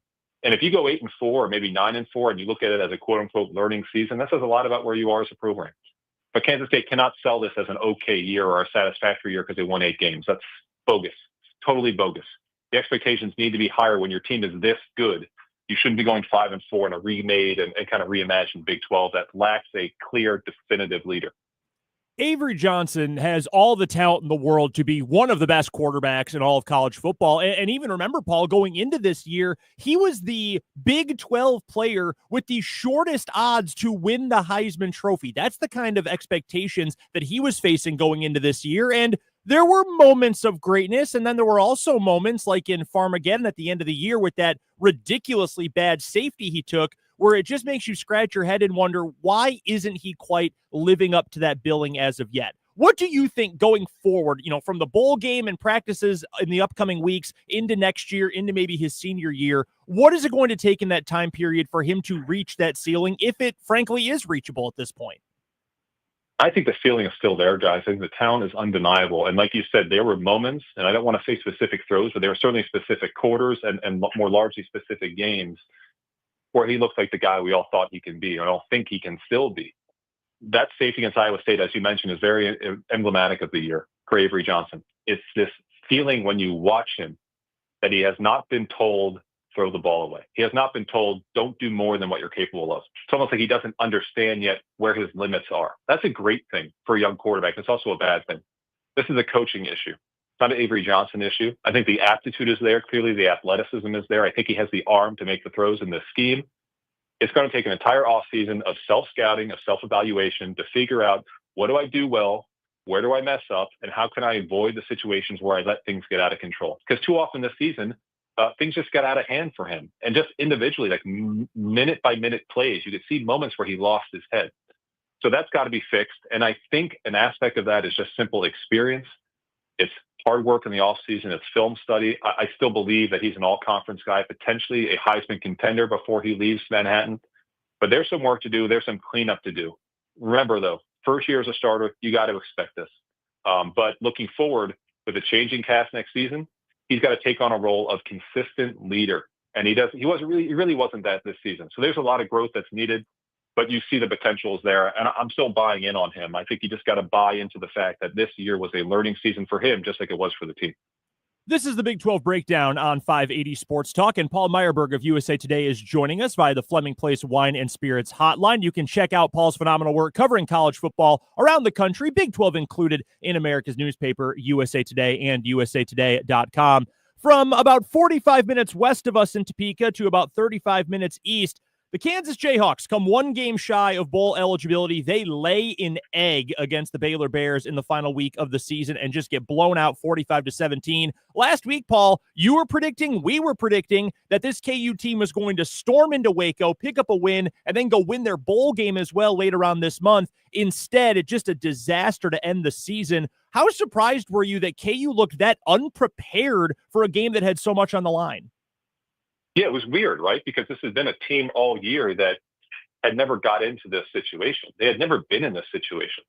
And even watching on TV, that touchdown with 6 minutes left in the first half, when it made it 21-10, I can almost sense how deflating it was for them. With 36 minutes left in the game, you could just sense that the wind got taken out of them. It was like a punch to the gut. So I was not surprised when they came out in the second half and got dominated like that, because you could just sense that something was amiss, that they just didn't have it after that point. A really disappointing end to the year in the sense of this. All year long, this had been a competitive, hard-nosed team that crippled themselves. They never allowed an opponent to dictate to them what was going to happen, even in their losses, as we all remember. Not just because they could have won the game. They controlled tempo. They controlled pace. They controlled flow in the 6 losses leading into Baylor, not to mention the 5 wins. This was a letdown in that it got away from them. I don't want it to take away from what November meant to this team. I still think November was so meaningful to this group, to this coaching staff, to the young guys in this team, the springboard into 2025. It's a disappointing end, but it's not over 3 ranked wins in a row. I just don't believe that. Baylor was on a hot streak. I still think, like I said, they're hotter than Arizona State right now. They've won 6 in a row. It just got out of hand. It's disappointing, but I'm not going to allow it to take away from the Colorado, the BYU, that run. That was a really magical run for this team. To get to 5-7 from the 2-6 heartbreak, I think really still says a lot about this team, this coaching staff, this program.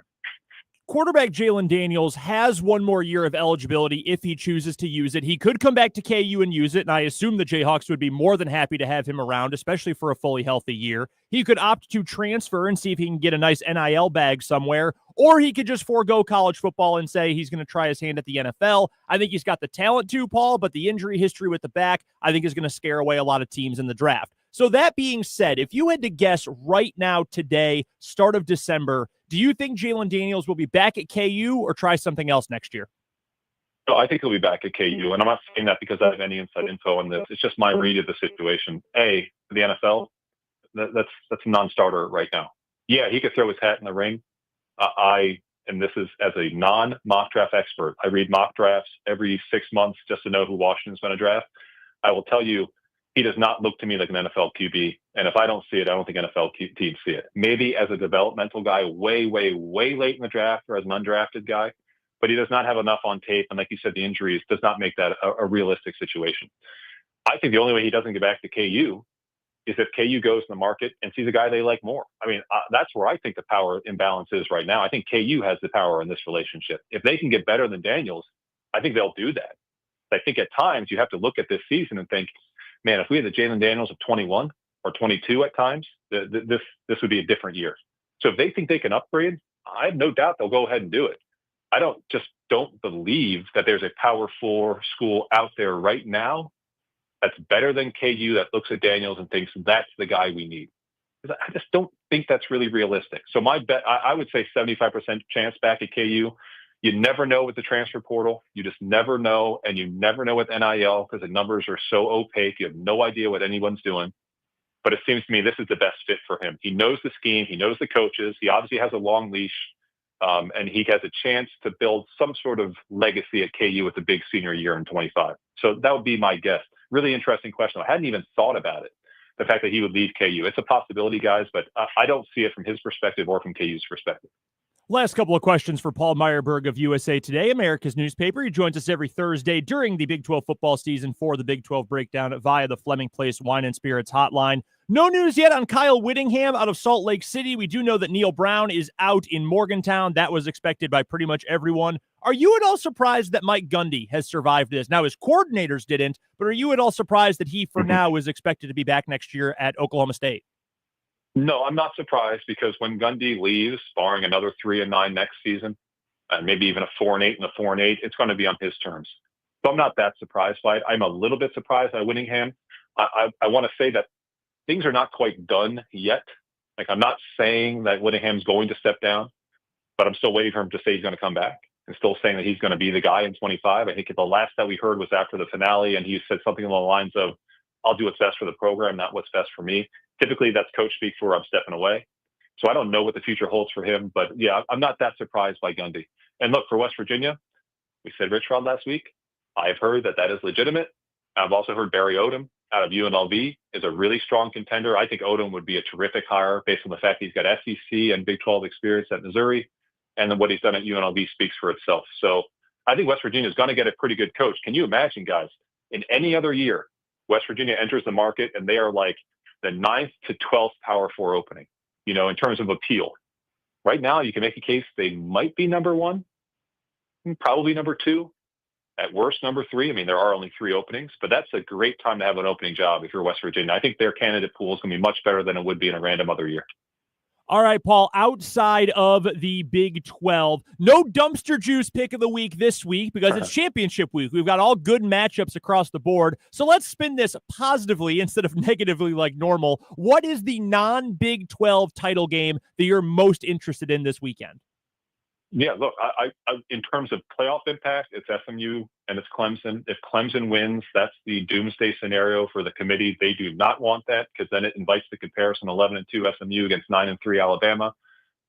Part of me believes that the 12-team field will mirror the 14 field, and Alabama will get the benefit of the doubt as they have time and time again. But that's not a debate the committee wants to have. So I'm watching that one for the potential for chaos.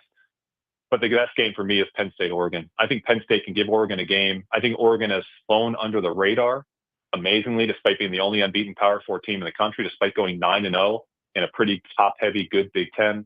So I'm looking for them to make a statement against Penn State. So that's the game of the day. That's number 1 against number 3, the number 1 overall seed on the line. Whoever wins that game, unless Texas beats Georgia, will be the number 1 overall seed in the playoff bracket. All right, so with that, to round it out, if you had to pick right now who are going to be the 4 top seeds, the 4 first-round buys in the college football playoff? Yeah, I'm going to go 1 Oregon. I'm going to say 2 Georgia, 3 SMU, and 4 Boise State. If Boise State loses, that's Arizona State, Iowa State in that 4 spot. That's a good spot to be because you get an opening round bye. It's also not a great spot to be because you draw probably a Notre Dame in the second round, maybe an Oregon if they lose to Penn State in the quarterfinals. Not a great spot to be. But yeah, I think that's how it plays out. Boise 4, SMU 3, 2 Georgia because they beat Texas, and number 1 Oregon at 13-0. Man, if the Big 12 does not get an automatic bye in the playoff, there's going to be a lot of agitation in this part of the country after the kind of offseason and all the talking that a lot of folks here in Big 12 country did. Paul Myerberg joins us every single Thursday during the college football season to talk all things Big 12 on the Big 12 Breakdown. Make sure you check out his phenomenal work in America's newspaper, USA Today, and usatoday.com. Paul, glad that you were able to make it to the show this week. You survived the Thanksgiving ham with your in-laws a week ago. We're looking forward to breaking this all down with you next week. Okay, thanks, guys. Talk to you next week. That is Paul Myerberg. To talking all things college football in the Big 12. Really appreciate Paul taking some time for us today. We've got to get to another quick break. We'll come on back after this timeout, wrap up this 4 o'clock hour of 580 Sports Talk. Keeping you.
Finishing up this 4 o'clock hour of 580 Sports Talk, Brendan and Spencer here with you. Big thanks to Paul Myerberg of USA Today for joining us for today's Big 12 breakdown. Hard to believe it's already conference championship weekend. It's not just Saturday, it's Friday and Saturday these days. Coming up in the 5 o'clock hour of the show today, Mitch Holthus is going to swing by, the voice of the Kansas City Chiefs, to preview Chiefs versus Chargers coming up this weekend. We will also get to our 580 Sports Talk headlines, and we'll preview a big-time tilt between the Green Bay Packers and Detroit Lions coming up tonight on Thursday Night Football. The spread is 3.5. I think I'm going to take the Packers. You going to do it? I'm taking the Packers against the spread. I don't know that Green Bay is going to win. I will take the Packers against the spread. Should be a great game. Packers defense, Lions offense really good. Lions defense super banged up, though. I think the Packers will run for a bunch of yards coming up tonight. That's all coming up in the 5 o'clock hour of 580 Sports Talk. Spencer Dupuis has you the rest of the way. I'm going to dip out. Little audible for yours truly, so I'm going to dip out here. Spencer's got you the rest of the way. Don't forget that coming up at 5:30 on Country 106.9, Dan Lucero's got you for Washburn basketball against Nebraska Kearney as well. We'll get to the news. 5 o'clock hour of 580 Sports Talk's coming up on 580 WIBW.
of 580 Sports Talk here on 580 WIBW. Spencer DuPuis with you. Youngest in command movement for the final hour of the show was not scheduled, but I'll take it, as Brendan Dorzinski had to run out. Dan Lucero, you can hear him on our sister station Country 106.9 in just about 15 minutes or so, as Washburn basketball on the road. Nebraska Kearney taking on, if that's who they're taking on, they'll be on the road. You can hear that call on Country 106.9. It begins with the women's teams at 5:30 for the tip. Just about, I believe it's a 5:30 tip. Yep, that's what time they're tipping off tonight. But we'll get some headlines here in just a few moments. Then Mitch Holthus, voice of the Chiefs, will be on the show for his weekly appointment here Thursdays. His appearances on 580 Sports Talk brought to you by Hy-Vee and Azure Credit Union. Contact Crystal Rippey, Kristen McCall, or Kristen Amberdy about the credit union advantage in getting your first or next home loan. And then we'll preview Thursday Night Football. Unfortunately, Brendan not here to preview his Packers in the game tonight. I could say his Packers because he is a part owner of the Packers. You know, he's one of those guys. He parts owns his favorite team. Wish I could do that. But no, obviously, Packers don't have an owner per se. They have shareholders, so he's a shareholder. And then we'll have final word to wrap up the show today. Shout out to Mark B in the comments for reminding me that the music is still on. I don't do this often. Usually Brendan or Dan take care of the music, so I always forget about the music. But let's get into some 580 Sports Talk headlines. All Big 12 teams were announced today. A lot on the list here, as offensive player of the year, none other than Shedeur Sanders. Defensive player of the year, none other than Travis Hunter, as the offensive and defensive player of the year awards are swept by Colorado players. Obviously, Travis Hunter also plays receiver, so you could probably argue to have given him the offensive player of the year. The offensive newcomer of the year went to Jordan Tyson from Arizona State, the redshirt sophomore receiver. Defensive newcomer of the year went to BJ Green the second for Colorado, the senior defensive end. The offensive freshman of the year went to Sam Levitt, the Arizona State quarterback. Defensive freshman of the year went to Josiah Trotter, a West Virginia linebacker, who is now in the transfer portal, by the way. I believe he confirmed that on Twitter yesterday on X. Special teams players of the year, Will Farron from BYU, the redshirt junior kicker, and Jalen Knoll, the Iowa State senior punt returner and kick returner. Offensive lineman of the year, Wyatt Millum from West Virginia, the senior. Defensive lineman of the year goes to the senior defensive end from Kansas State, Brendan Mott. We've had him on the program before as part of the spotlight that we did every week during the season. The Chuck Nian's coach of the year goes to Kenny Dillingham, the Arizona State head coach in his second year. And the scholar athletes of the year, Tajay Brooks, Texas Tech running back, and none other than Kansas's redshirt junior quarterback, Jalen Daniels. As they were named to those were the big awards. The first team they've listed on here includes fullback Jared Casey from Kansas.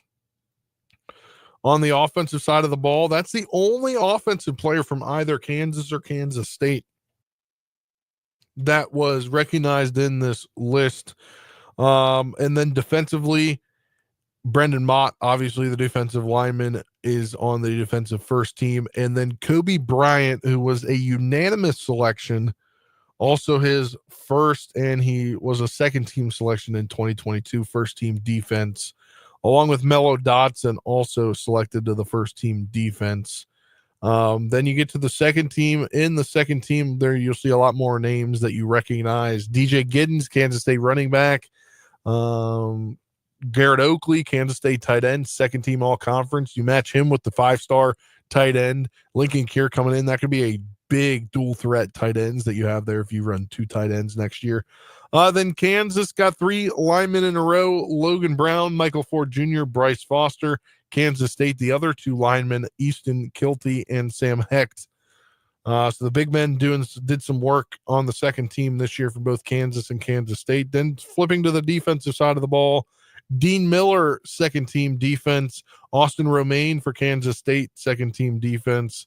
Then you go to the honorable mentions list, and this time they're listed by schools. So Kansas's honorable mentions: linebacker J.B. Brown. Logan Brown was a honorable mention for offensive lineman of the year. Bryce Cobbledew was an offensive lineman. Mello Dawson, a defensive player of the year, honorable mention. Devin Neal just makes honorable mention. Jermaine Robinson, honorable mention. For Kansas State, there's a lot on this list.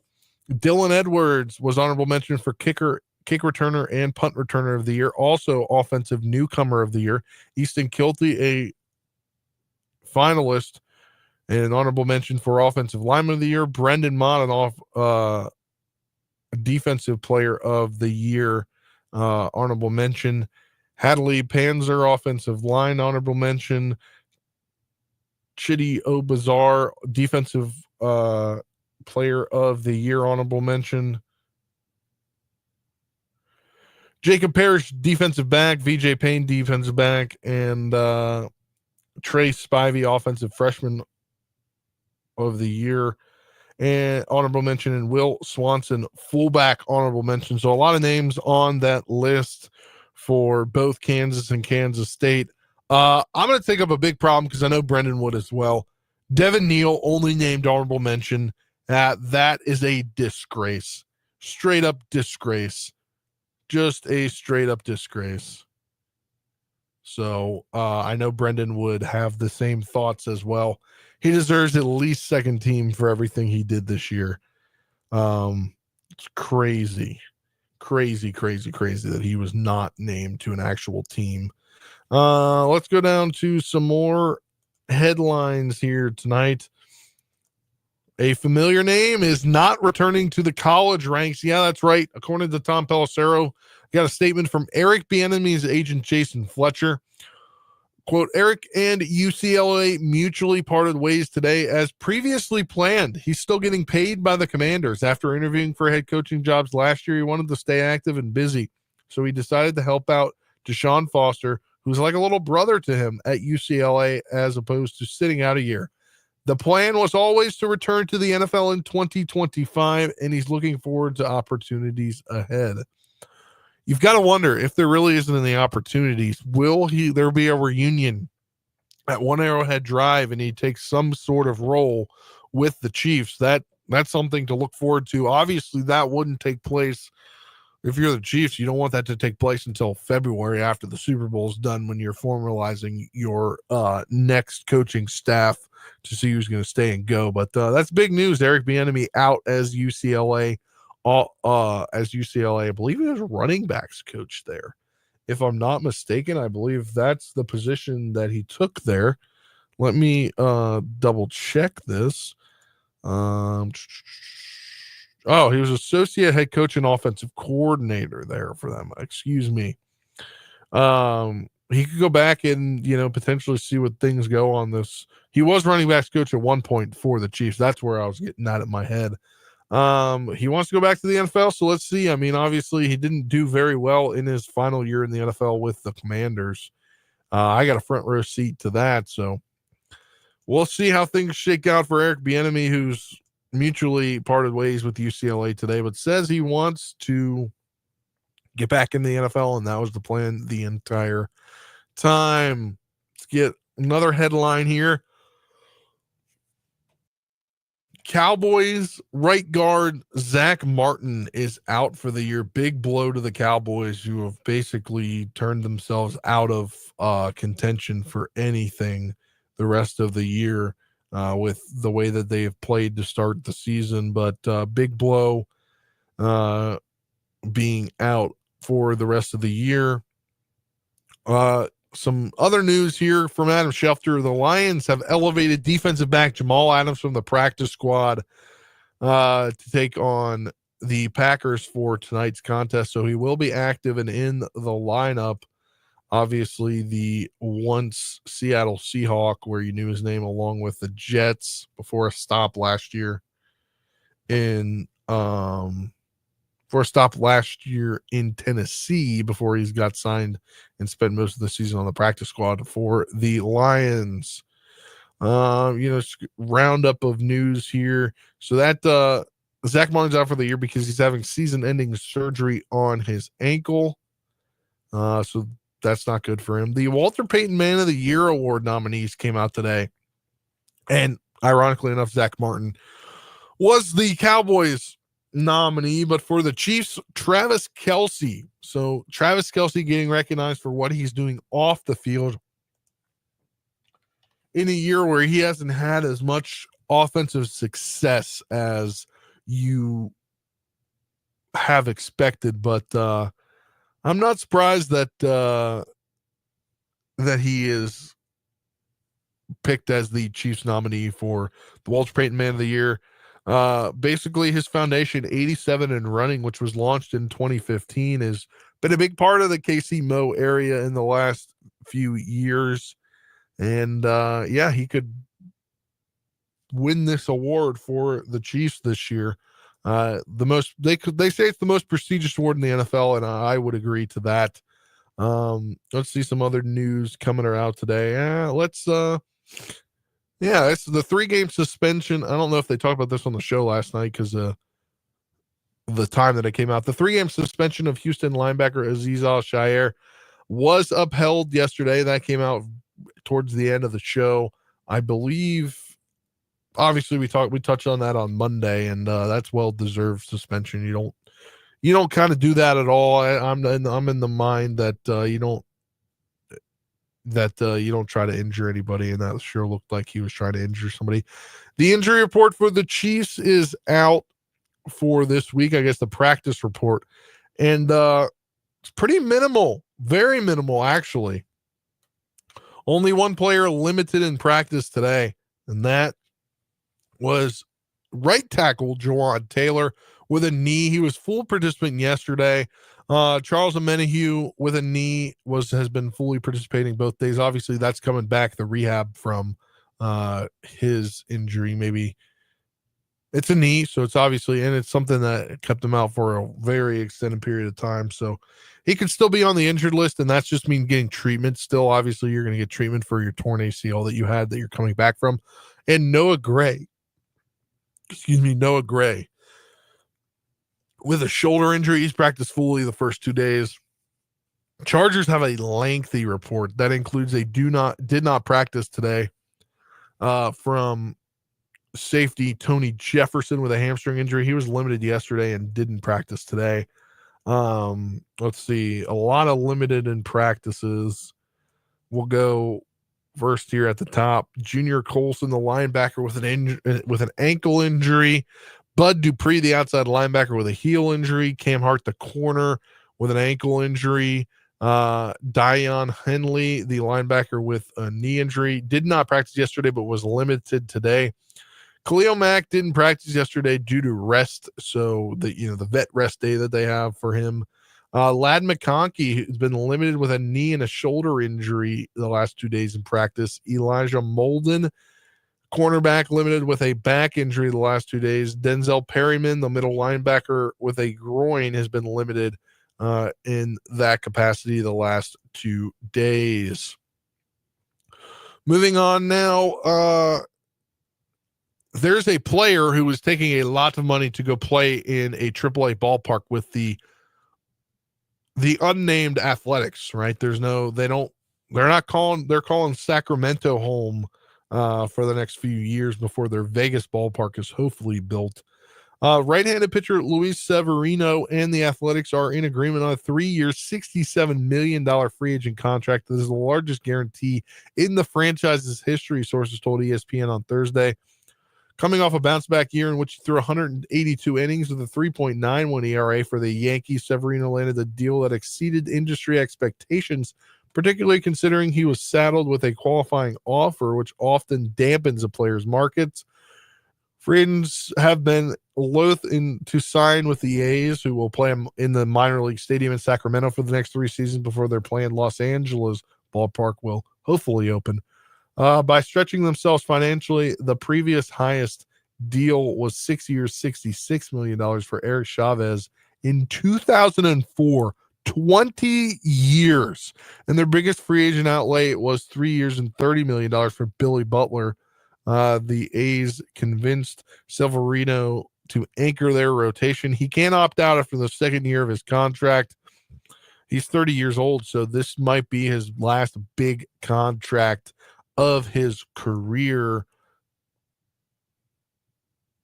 We've got a developing story that the ESPN app has sent out a notification for.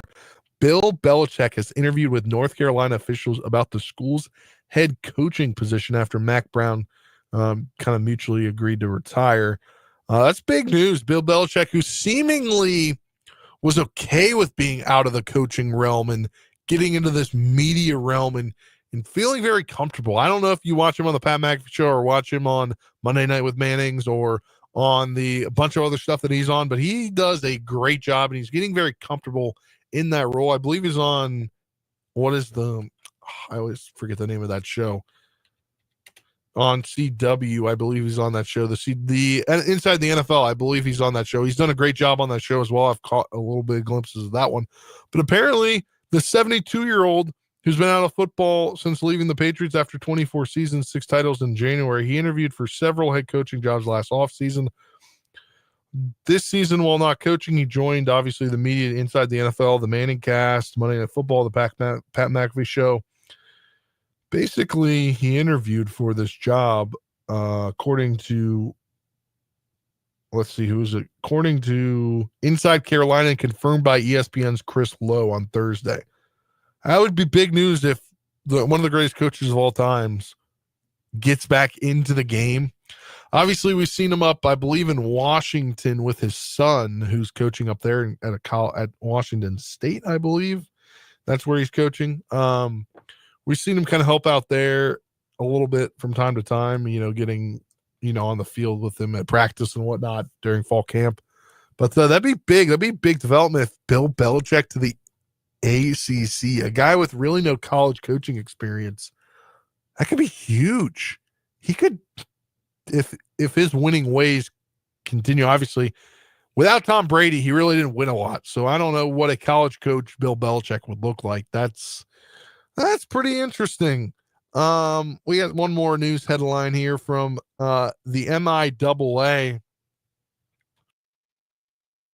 MIAA and 38 The Spot will continue their TV partnership into basketball season.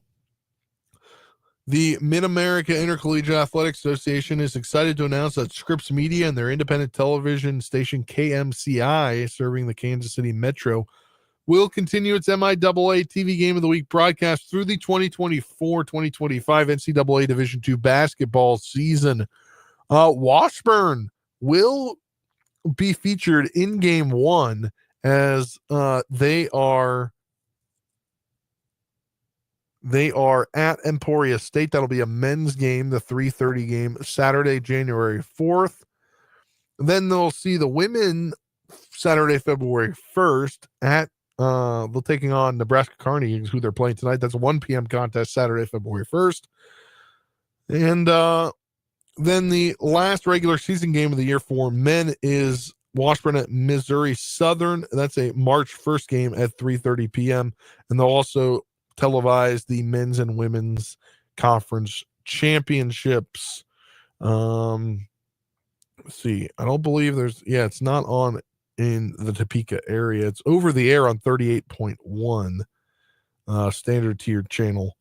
But it's not really out here in Topeka, but that must be a flourishing thing to continue.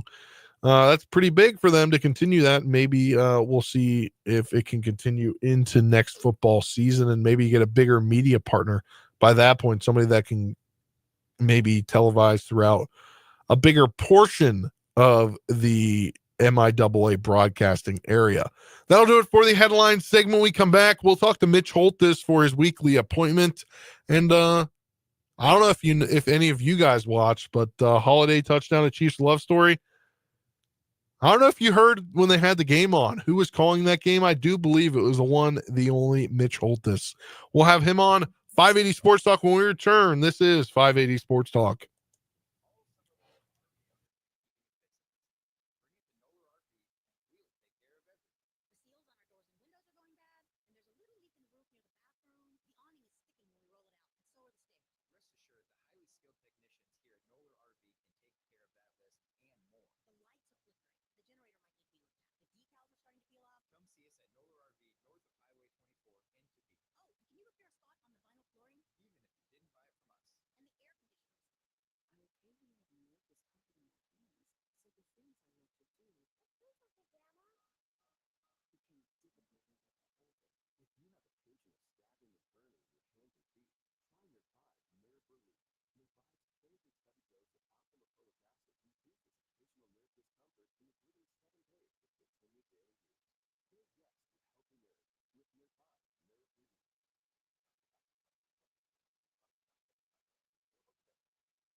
If you're contemplating a new heating or cooling system in your current home or planning new construction, you'll kick yourself if you don't price geothermal. People in this area who've gone geothermal absolutely love it. They get quiet, even comfort, save about half, even up to 75% on their monthly heating and cooling bills. The water furnace system usually pays for itself by about year 7. Choose the experienced geothermal heating and cooling professionals, Ground Source Incorporated. They've installed hundreds of geothermal water furnace systems in our area. Let Julie and Tim Dugan do a free heat load analysis and estimate. If you've been waiting, now's the time to take advantage because the renewable energy tax credit is 30%. Use the Earth's reliable, renewable, natural energy to save money month after month. Talk to Ground Source, the geothermal professionals in Kansas. Call them at their Holton office and get comfortable with significant savings. Ground Source Water Furnace. Smarter from the ground up. WIBW is your home for Kansas City Chiefs football. Wide open near side, Noah Gray. 10-5, touchdown! Kansas City, the best team in the NFL on third down. Every snap, every play. Winchester will snap. Will Carolina call timeout? Placement is down. Schrader's kick is up. Schrader's kick is good! Good! Good! Spencer Schrader! Kansas City Chiefs football is on WIBW. WIBW, Topeka.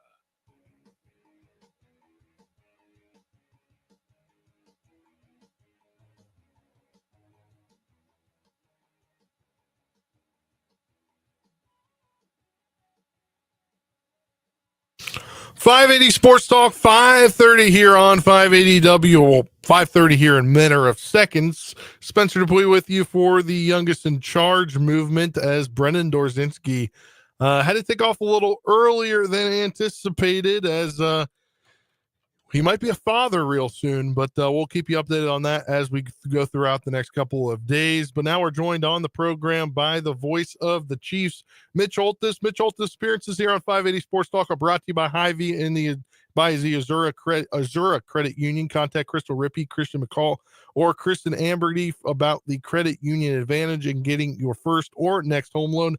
Hey, Mitch, how you doing? Good, Spencer. Is this going to be Brendan's first child? Yes. Okay. Yeah. So there you go, man. Go get him, buddy. Yeah, he was tear him up. It was like 35 minutes ago. We're about to get ready to come back on, and he's like, "Hey, I gotta go. It might be happening." All right, I got you the rest of the way.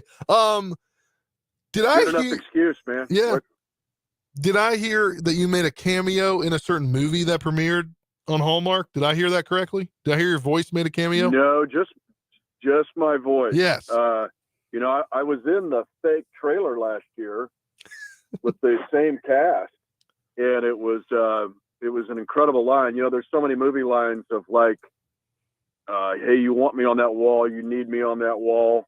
There's no place like home, right? Yeah. So this line was, hey, she'll never fall for it, which is, a classic line that I'm sure will live on forever and ever. So I do the fake trailer a year ago, and I don't make the cut for the actual movie this year, just my voice.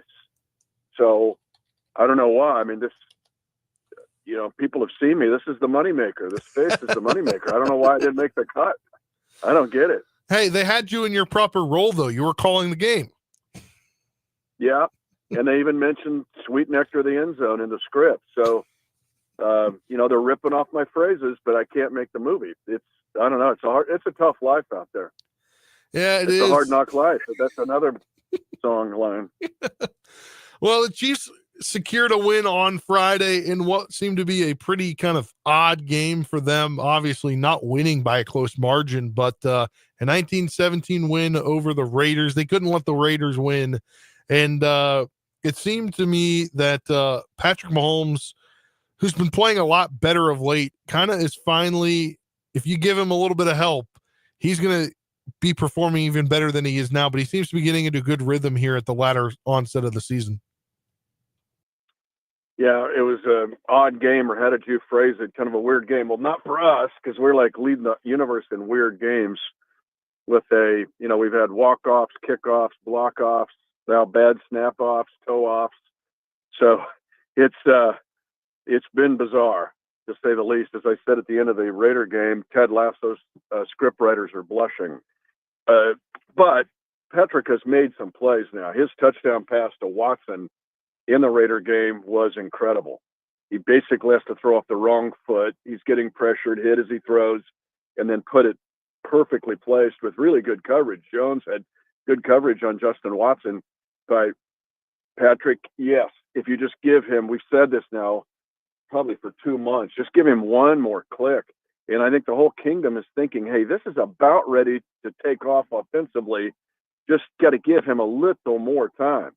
And I think that's probably the response to your question. The Chiefs have yielded 10 sacks in 2 games. Patrick's career high was being sacked 5 times in basically 6 years or 5.5 years. He's been sacked 5 times each of the last 2 weeks. Give him 3 less sacks, and he may go crazy in this game. You mentioned the sacks part. Obviously, you're able to watch practice.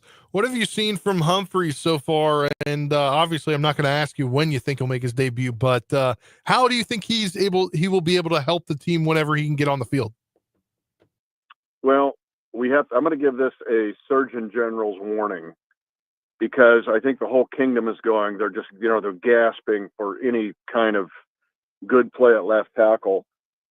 We're talking about a guy who's a big fella now, and he is 11 months. 11 months from tearing his ACL. So to have him come back and look like Willie Roaf, I think the kingdom needs to temper its excitement some. I think the kingdom would say, just give us anything. So the positives are, this guy's a 2021 Pro Bowler. He's a pro. He gets hand placement and footwork. He's been in the league long enough to understand that and to understand pass rushers. Now, they've not determined, coach hasn't said yet exactly what they're going to do, if they're going to start Humphries and how many snaps he would play. And if they don't, the kingdom is holding its breath of like, well, then what's going to happen? Does that mean Joe Thuney might start at left tackle? He might. I don't know if you saw today, Juwan Taylor was limited in practice. That's the right tackle. So this is all still up in the air. I know it's 5:35 on Thursday night before an enormous Sunday night game, but there are no conclusions that have been made yet. Coach will probably address it tomorrow, but as of right now, I can tell you it's not like, oh, yeah, it's going to be this or that, and he's going to play 70 snaps. I think that's still up in the air. The kingdom is probably a little bit happier, though, because they saw the return of Isaiah Pacheco. Obviously, didn't play a huge factor in the game, but you got to give him a little bit of time to get back into it. How exciting do you think it's going to be for the Chiefs to have a kind of a two-headed monster unexpectedly going down the rest of the season with Pacheco coming back and with what Kareem Hunt's been able to establish over the time that he's been here. I'm going to give you a three-headed monster because Samaje Perine has had gains of 35, 33, and 22. And he actually is an outstanding complement to those other two guys. Now, what Pop will do, Pacheco, is give you, no pun intended, some pop, meaning that 34-yard run he had. I think Kareem's longest run has been 17 or 19. And so Kareem has been able to push the pile, move it forward, 2nd and 5, 3rd and 2, which has been invaluable and been a red zone threat to score when you get down there inside the 10. But what Pacheco does is give you the potential to hit a big play in the run game. The other thing I'm encouraged about is getting big plays from the running backs in the passing game, whether it's checkdowns, wheel routes, angle routes, circle routes. You can still get double-digit plays in the passing game from the running backs when it's not just, oh, this is a last resort. I guess we'll try this. There's actually some designs or second reads that are Patrick's that will go to the running back. And to have all three of those guys have some level of ability to create big plays or move the chains as receivers also excites me. But that three-headed monster, you nailed it. That's one of the things I'm excited about moving forward. And Friday's game saw another return of a player the opposite side of the ball on the defensive side. Charles Omenihu returns from his ACL injury in the postseason last year, and he has an assist and a tackle, but the advanced numbers say that he did pretty well, the 15.8% pass rush win rate. What did you make of his season debut? Well, and it's no coincidence that Chris Jones gets 2 sacks with Omenihu's return. What I saw was the fact that you can be creative with Charles Omenihu, meaning he can play inside and outside. He can play the same side as Chris, which gives you 2 really long players. I just saw, there's one of your stats of the night. All 5 of Chris's sacks have been when he has been as an edge player. He has no sacks as an inside player, although he's got a good deal of pressures from the inside. I'm going to look at his pressures. Most of his pressures have been from the inside, but the fact that all 5 of his sacks have been on the edge. But with Omenihu, you can line him up inside, outside with Chris, opposite Chris. Chris can be inside, Charles can be outside, vice versa. And then, you still have Karlaftis and Dana and Felix Ndudike-Uzama, and throw those guys in there. Collectively, maybe the Chargers. I'm trying to think of a group in the league that would have a better group collectively in those spots. But it may be the Chargers with the group that they've got defensively.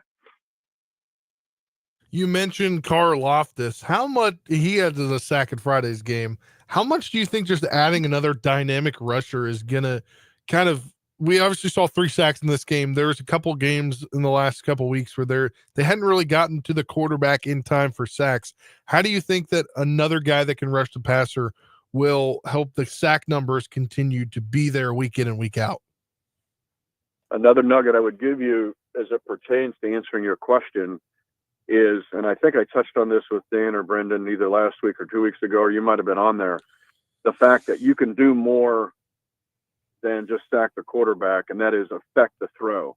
One of the more devastating defensive plays is a pass deflected by a lineman, because you can talk to coaches at any level that you cover, and an offensive coordinator or a play caller is going to have a called, oh my gosh, it's there, and the ball never arrives because it's knocked down.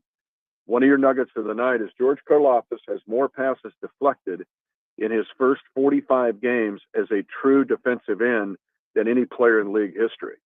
Now think about that a second. So Karlaftis can affect the play, a game or a series, just by knocking down a pass or affecting the aerodynamics of the throw. And that's where his ability, opposite those guys we mentioned earlier, or same side, depending on how you mix and match it, gives and makes Karlaftis a weapon for sure. Sunday night, Chiefs take on the Chargers for the second time this season. This game at Arrowhead. When you look back to the last game, it was a touchdown win for the Chiefs. Mm-hmm. I believe, if I'm not mistaken, that was kind of the game where we saw Travis Kelce starting to be the Travis Kelce everybody knows, 7 catches, 89 yards in the game.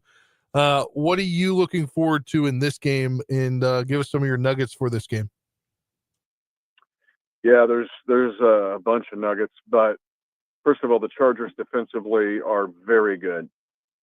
The base subjects of defense, they're on the honor roll. They might be the valedictorian right now, the NFL, meaning they're number 1 in scoring defense, A. They're second in red zone defense, A.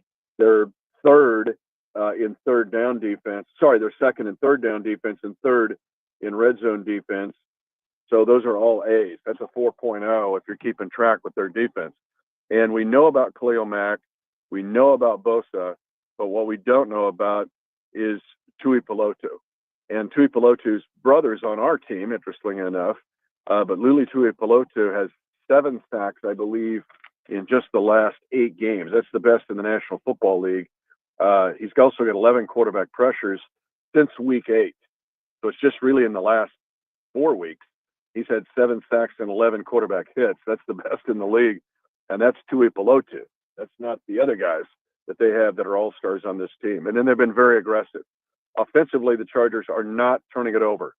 My thesis for this game, after doing a deep dive into the Chargers in the second game, has been that really Jim Harbaugh's influence has been very similar in 2024 to what Andy Reid's influence was all the way back in 2013. And that is good defense, if not great defense at times, and then don't turn the ball over. Justin Herbert has only 1 interception all year in 12 games. That's ridiculous. But one of your nuggets of the night is the fact that if he has another game of 15-plus attempts and no interceptions, he will tie the all-time NFL record of Tom Brady, who had 11 straight such games. So the Chargers, the numbers are down offensively, but they're being effective. They're playing to their defense, and they're not turning the ball over. That's why they're 8-4. That's what Harbaugh has brought to them. Now, a Chiefs nugget is, well, no, let me give you a Charger nugget. I don't know if you maybe have seen this. You saw that they won the game last week against the Falcons on the road with 187 yards. Did you see that? Yeah, I did.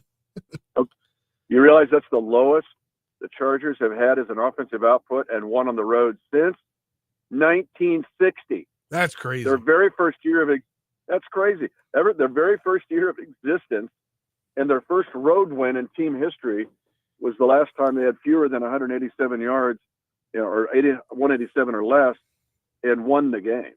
So it tells you a little bit about them. And then Mahomes, though, it's Mahomes' time. Mahomes has 50 touchdown passes in December since 2018. That's by far more than any other quarterback in the league, by far, including Josh Allen. And the fact that he's playing a top defense. That's the top scoring defense. But when Pat has faced the top 3 defenses, when he plays them, he is 20-3, which is ridiculous. So Pat gets fired up for these kind of games when he'll play, I should say, a top 5 defense, and he's playing the top defense right now in the NFL Sunday night. Mitch Holthus, our guest. Mitch, thanks for the time. We'll talk to you next week. You got it. Big game. Chiefs can wrap up their 9th consecutive AFC West title. If they don't win this game, it gets real gnarly because they can't clinch it the next week, I'm pretty sure. So this game's gigantic Sunday night. Huge game. You can hear it right here on 580 WIBW. Mitch, thanks for the time. You got it, Spencer. That was Mitch Holthus, voice of the Chiefs. You can hear them. I believe it'll be a 6 p.m. pregame time following Kansas State women's basketball right here on 580 WIBW Sunday evening when they take on the Chargers. Kickoff set for 7:20 p.m. When we come back, we'll preview Thursday night football as it's a big divisional matchup in the NFC North. Packers taking on the Lions. We'll preview that on the other side of this break. This is 580 Sports Talk.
Welcome back to the youngest in command movement here on 580 Sports Talk. Spencer Dupuis with you, Brendan and Dan out. You can hear Dan on Country 106.9. Washburn women's basketball on the road at Nebraska Kearney. Brendan Dorzinski is out on paternity leave as of 5 p.m. So hopefully a healthy baby gets born soon to the Dorzinskis. We'll keep you updated when that does happen to let everybody know. But he is out on paternity leave, so I'm with you here for the final two segments tonight. Dan will be back tomorrow, and then he'll have high school 580 preps game of the week tomorrow night, and then he'll head back on the road to Fort Hays State Saturday with Washburn Hoops. Let's get into a little Thursday night football preview as it's an NFC North matchup against the two best teams in that division. As who's home tonight? It is at the Lions. It's Packers at the Lions tonight. I didn't think weather was going to be a factor, so I figured it was at Lions were hosting in this one. But yeah, two of the top teams. I mean, the three of the Lions and Packers are separated by 2 games here. The Vikings are in the middle, though. 9, 10, and 11 wins, 1, 2, 3 losses in that division. The best division in the NFL this year. And then you got the Bears sluggish behind there. Obviously fired their head coach, Matt Eberflus, last week after their loss. So not shocking that they're obviously at the bottom of their division. But tonight, the Lions and Packers are going up at it on Thursday Night Football on Prime. 3.5-point favorites are the Lions. Lions defensive line is beaten up, which should be a huge boost for the Packers running game. On the other hand, Detroit has the best offensive success rate in the NFL. Green Bay's defense success rate is 6th worst. So shall be an interesting game there. In this one, I mean, basically, if you win this game, so if the Packers win this, they're 10-3, and the Lions are 11-2. There's still some possibility there for the Packers to win the division, but if they don't win tonight, then there's no way they can win the division. I mean, there probably is, but there doesn't seem to be a good path for them to win. When you look at the Packers' final few games of the season, they are on the road to the Seahawks. They host the Saints, and then they are in Minnesota week 17, and week 18 they host the Bears. So you chalk up. There's one gimme game on this, maybe 2 with the Saints going forward for them, and then you look at the Lions. The 11-1 Detroit Lions. Hard to believe that we'd say that with how beat up their team is. They'll beat the Bears next week. They take on a depleted 49ers team on December 30th, and then they host the Vikings final week of the regular season. So, I mean, that game could be really for the division if the Vikings can continue winning and get out of their little slump they're in where they're not playing well and winning games by the smallest of margins, just like the Chiefs, really. I mean, we talked about this on the show that there's so many similarities between this Vikings and Chiefs teams. But yeah, we'll see. Everything gets going tonight on Prime at 7:15. That's the kickoff time on Prime Video. But that should be a good one tonight between the Packers and the Lions. If it won, we have Kansas State women's basketball. If we didn't have Kansas State women's basketball, I'd say we would have this game for you, but we don't. We have Kansas State women's basketball coming up here. When we come back, we'll wrap the show up with a final word coming up next right here on 580 Sports Talk here on 580 WIBW.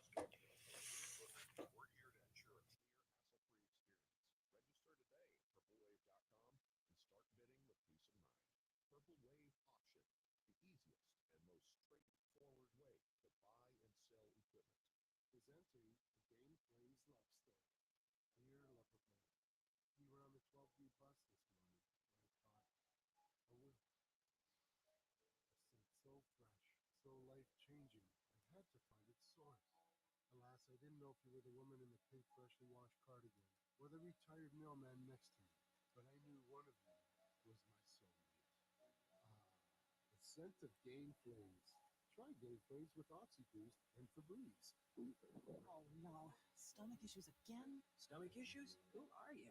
Your pancreas. I could be the real reason for your diarrhea, gas, bloating, stomach pain, or loose oily stools. I thought it was my stomach. People often do, but any of these symptoms could mean having a condition called exocrine pancreatic insufficiency, or EPI. With EPI, the pancreas doesn't release enough enzymes to break down food, but EPI is manageable. Use the symptom checker on identifyepi.com and speak with your doctor. That's identifyepi.com. Sponsored by AbbVie. This message is sponsored by USDA. In October 2024, the U.S. Department of Agriculture pledged an additional $500 million to food banks and pantries to buy healthy, locally grown food.